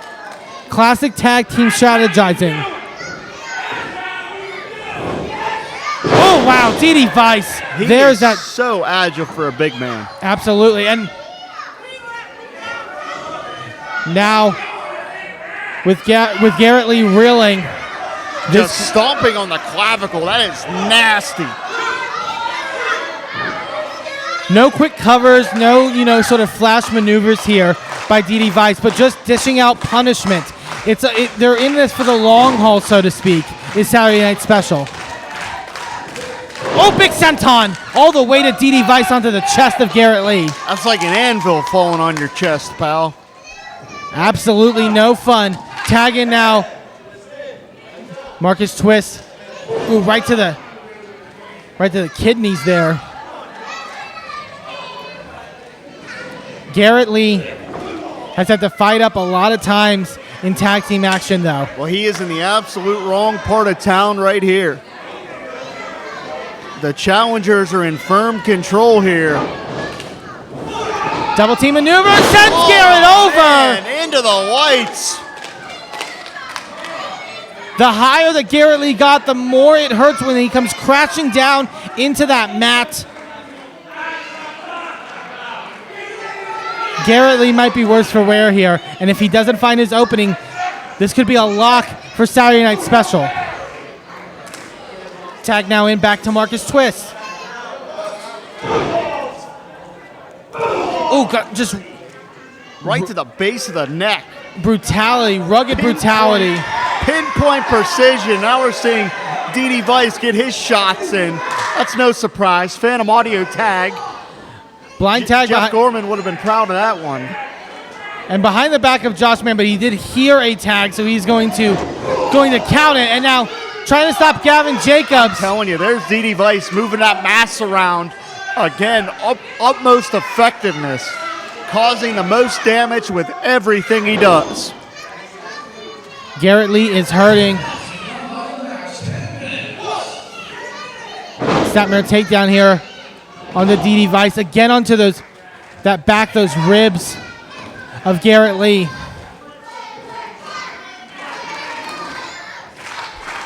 This crowd in McMecken trying to rally behind the Wayward Sons here. Wait, Garrett finding his opening, rolls through, tagging to Gavin Jacobs. And could the tide turn? We're going to find out which one of these teams leaves McMecken as the tag team champions. Beautiful spine buster by Gavin Jacobs. Oh, but keep an eye behind his back. DD Vice. Gavin Jacobs having it scouted. Big running boot.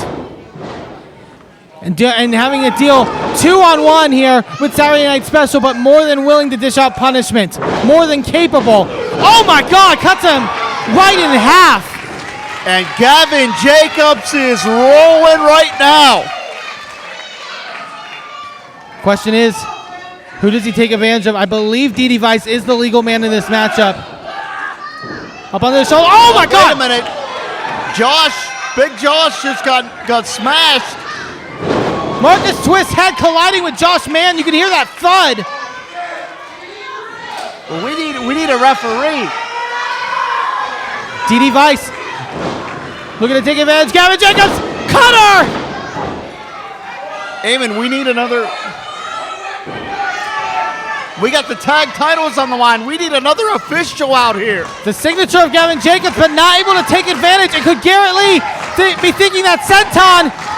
He hits it! But like you said, Jim, no official!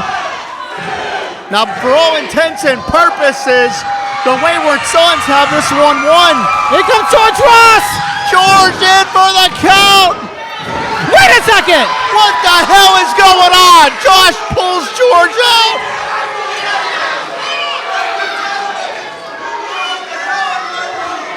Josh Man was incapacitated. I don't see why. He needed to stop. Josh has crossed the line. Oh! And George has had enough! Referee George Ross has had enough! Oh, but Saturday Night Special! Down goes George! We've got officials fighting at ringside! What the hell is going on? We need help! We need security, something! I would get our officials, but they're the ones brawling at this point!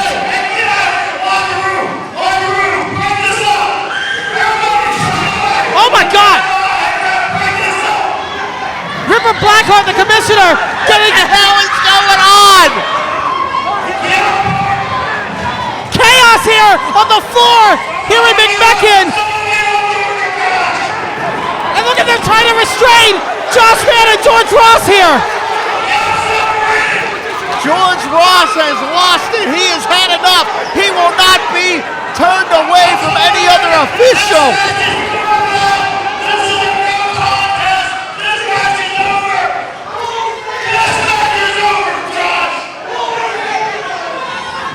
Finally, Josh Main has been overruled by Ripper Blackheart. And Saturday Night Special can't be happy about that!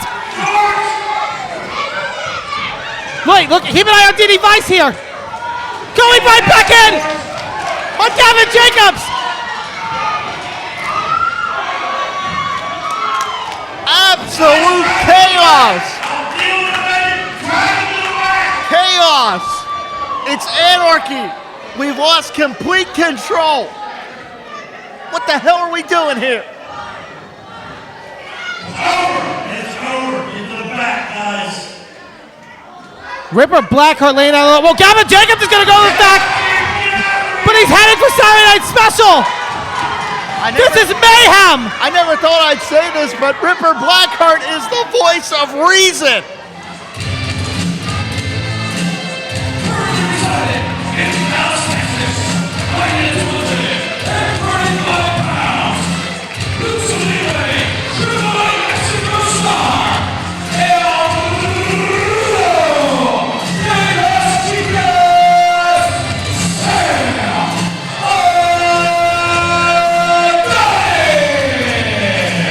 And what a main event we have here tonight, here at Victory Championship Wrestling. A massive debut in Lucha Libre superstar Sam Adonis here in McMecken, West Virginia for the very first time. The term international superstar gets thrown around a lot, but Sam Adonis has won championships in Mexico. He has competed for All Japan Pro Wrestling.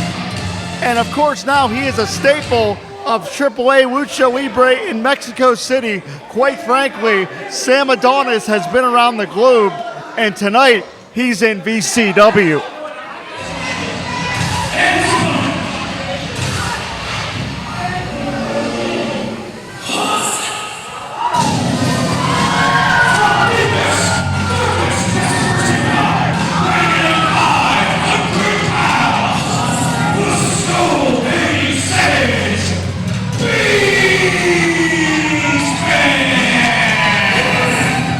But what a test here for Sam Adonis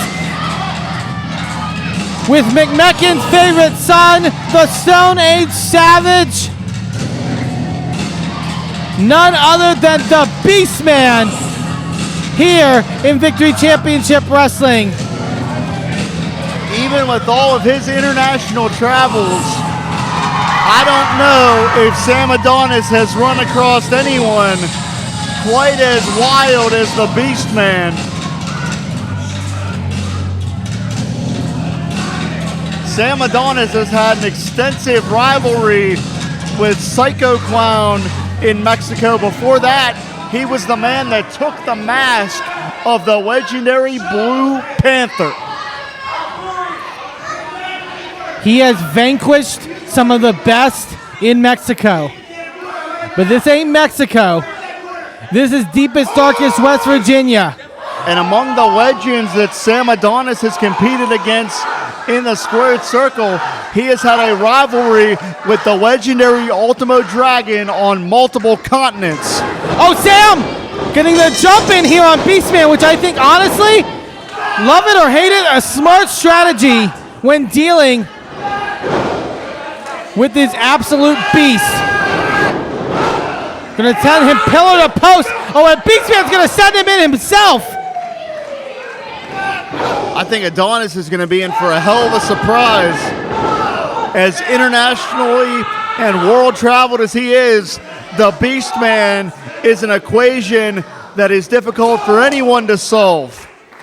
How do you think Beastman would get through customs? Almost impossible. You might have to stow him away on the plane, in fairness. I don't know if there's a crate big enough. Sam Adonis, just a purebred wrestler in every sense of the word. Yeah, he's been a professional since he was 18 years old. Adonis has almost half of his life inside the squared circle, and it shows with all the accomplishments we've talked about. Adonis getting sent pillar to post here, turnbuckle to turnbuckle. Beastman not letting up. He spent the formative years of his career, did Adonis, learning the British style in England. He spent several years early in his career across the pond. Lateral press here, finds 2.5. As I said, he has toured for All Japan. And of course now a staple of AAA in Mexico. Before that, worked extensively for the CMLL promotion. So Sam Adonis has his fingerprints across the world. But again, as you said, in McMecken, West Virginia, this is Beastman territory, and El Rudo de Chicas is going to find that out right now. Adonis taking a moment to regroup, re-strategize on the floor, but Beastman not too far behind.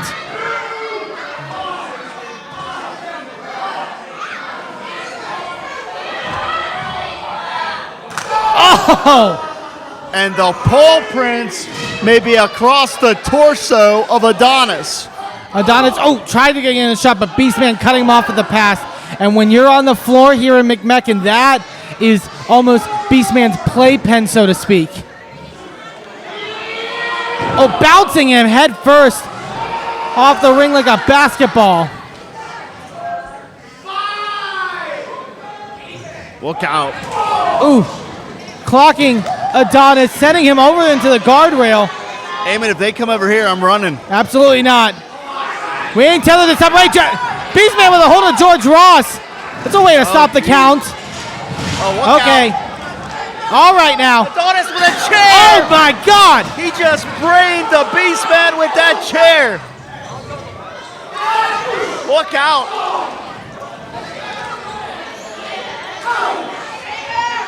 Thank the Lord.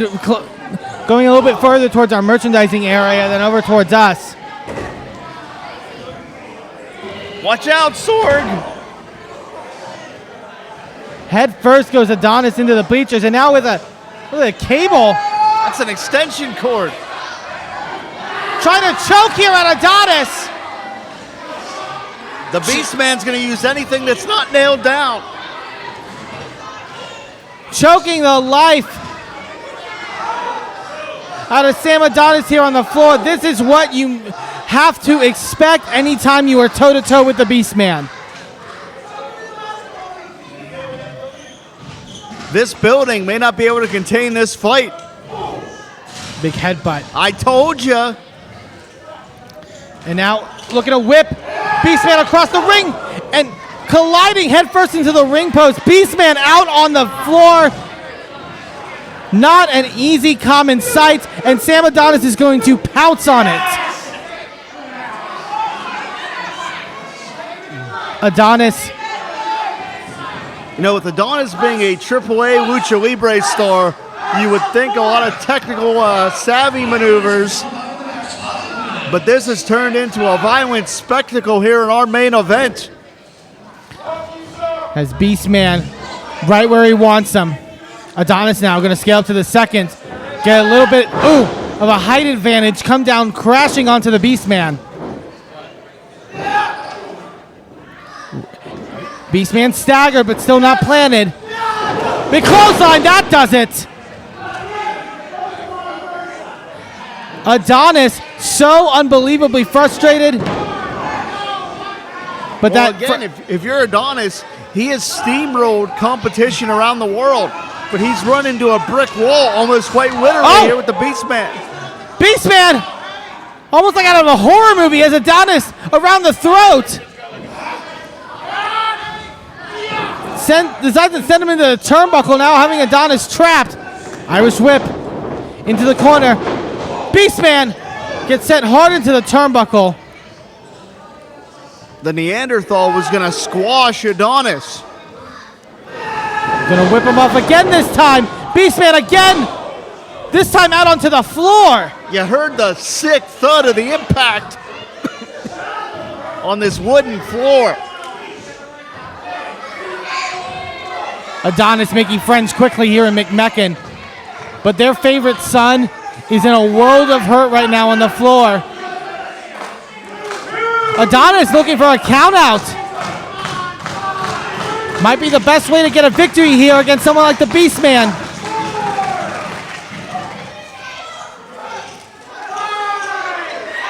Referee George Ross up to a count of 5.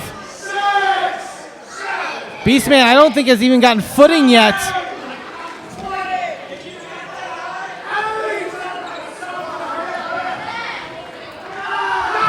This could be it. I don't know if the Beastman's going to make it in, Eamon.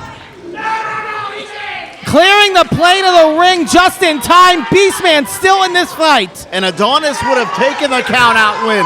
Adonis wants to get out of here with a victory by any means necessary. Adonis, oh my God, just one shot like that, rocking Beastman.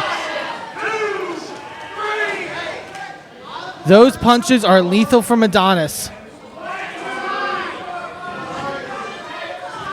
But Sam can't let Beastman breathe here, get his wits about him.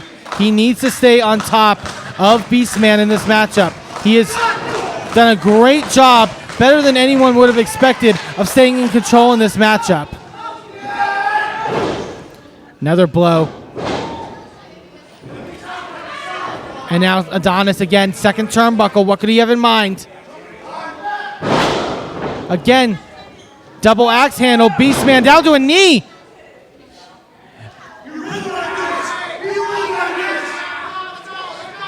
Almost trying to... An indignant Sam Adonis right here. I was going to say try to maybe intimidate the Beastman. I don't know if that's possible. Well, Adonis is making a splash here in McMecken, I'll tell you that. One more time, going to head up. Back towards the top turnbuckle. What could Adonis be thinking? Possibly another double axe handle. This time, Beastman with a ham hock-sized fist to the gut. Yeah, sent Adonis head over heels just from the impact. Beastman blocks a shot, rocking Adonis here. It's one thing for Adonis to have the heavy fists, but trading blow for blow with the Beastman is not where you want to be. Adonis able to duck under that one. Beastman, sidewalk slam! Adonis gets planted, hooks the leg. No, 2.5, so close that time.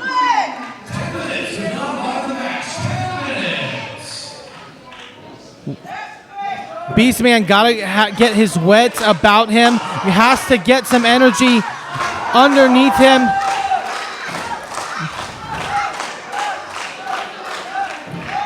Adonis struggling. Beastman brings him back up to his feet. Tries to get him up onto the shoulder. Adonis,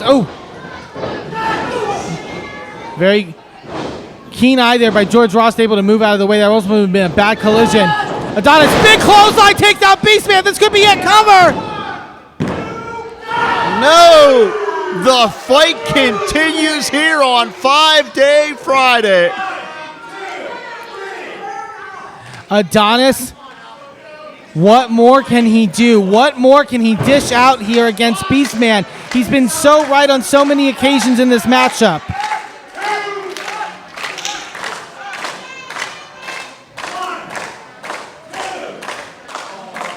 Adonis. He's going to try to press forward here. Oh, Beastman got him throttled. Sits out with a version of a spine buster. Adonis. Not enough pressure down on his shoulders. Amen. As we've said, Adonis brings in that international reputation. He didn't get that status by rolling over for anybody. He's not going to allow anybody to get one up on him. His ego is just too big. He knows the reputation he brings in. He's not going to let anyone, even the Stone Age Savage, make headlines on his behalf. Beastman looking to go into the air. Look out, it's Kongo Kong. We've already seen him dish out some destruction tonight, and now going to shove Beastman off of the apron. And right in the view of George Ross, Kongo Kong chasing George Ross out of the ring. This is just about punishment. Set up, Amen. Sam Adonis had a gigantic insurance policy in his back pocket. As soon as Adonis got in trouble, he knew.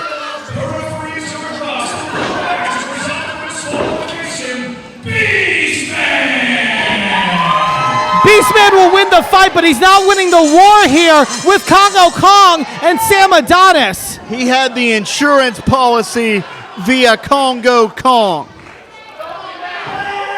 Oh, Adonis driving the elbow.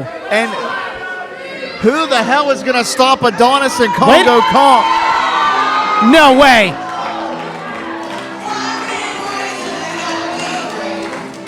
Well, we know the music, but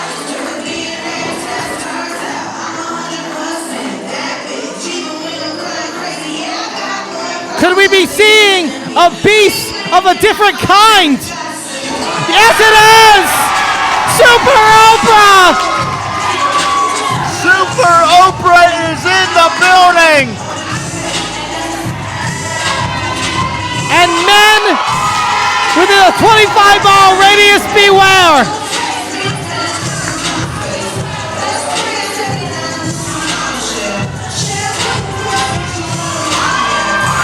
The eccentric superstar is here to even things up. The hair is laid, the dress is tight, and Super Oprah is gonna stand toe-to-toe here with Sam Adonis and Kongo Kong.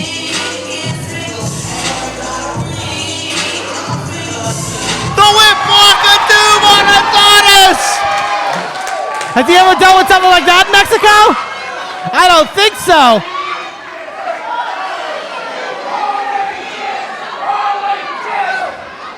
And Super Oprah kind of seeing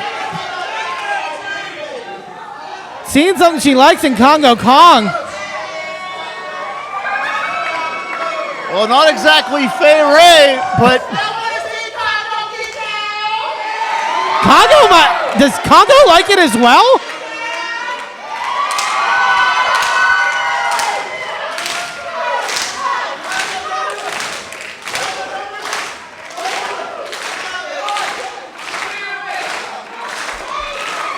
Look at him! Kongo Kong! He's mesmerized! a false sense of security. Adonis has lipstick all over him. Sends Kongo Kong reeling. Super Oprah, her feminine wiles. Hey, Eamon, I think, I'm not sure, but I think it's the beauty and the Beast. What a beautiful story, and what a beautiful conclusion to our event tonight. Thank you all for joining us here at Victory Championship Wrestling for 5 Day Friday. For myself, Eamon Payton, for Jim LaMotta, thank you, and we'll see you next time here in McMecken. Eamon, I love professional wrestling, and I hope all of you do too.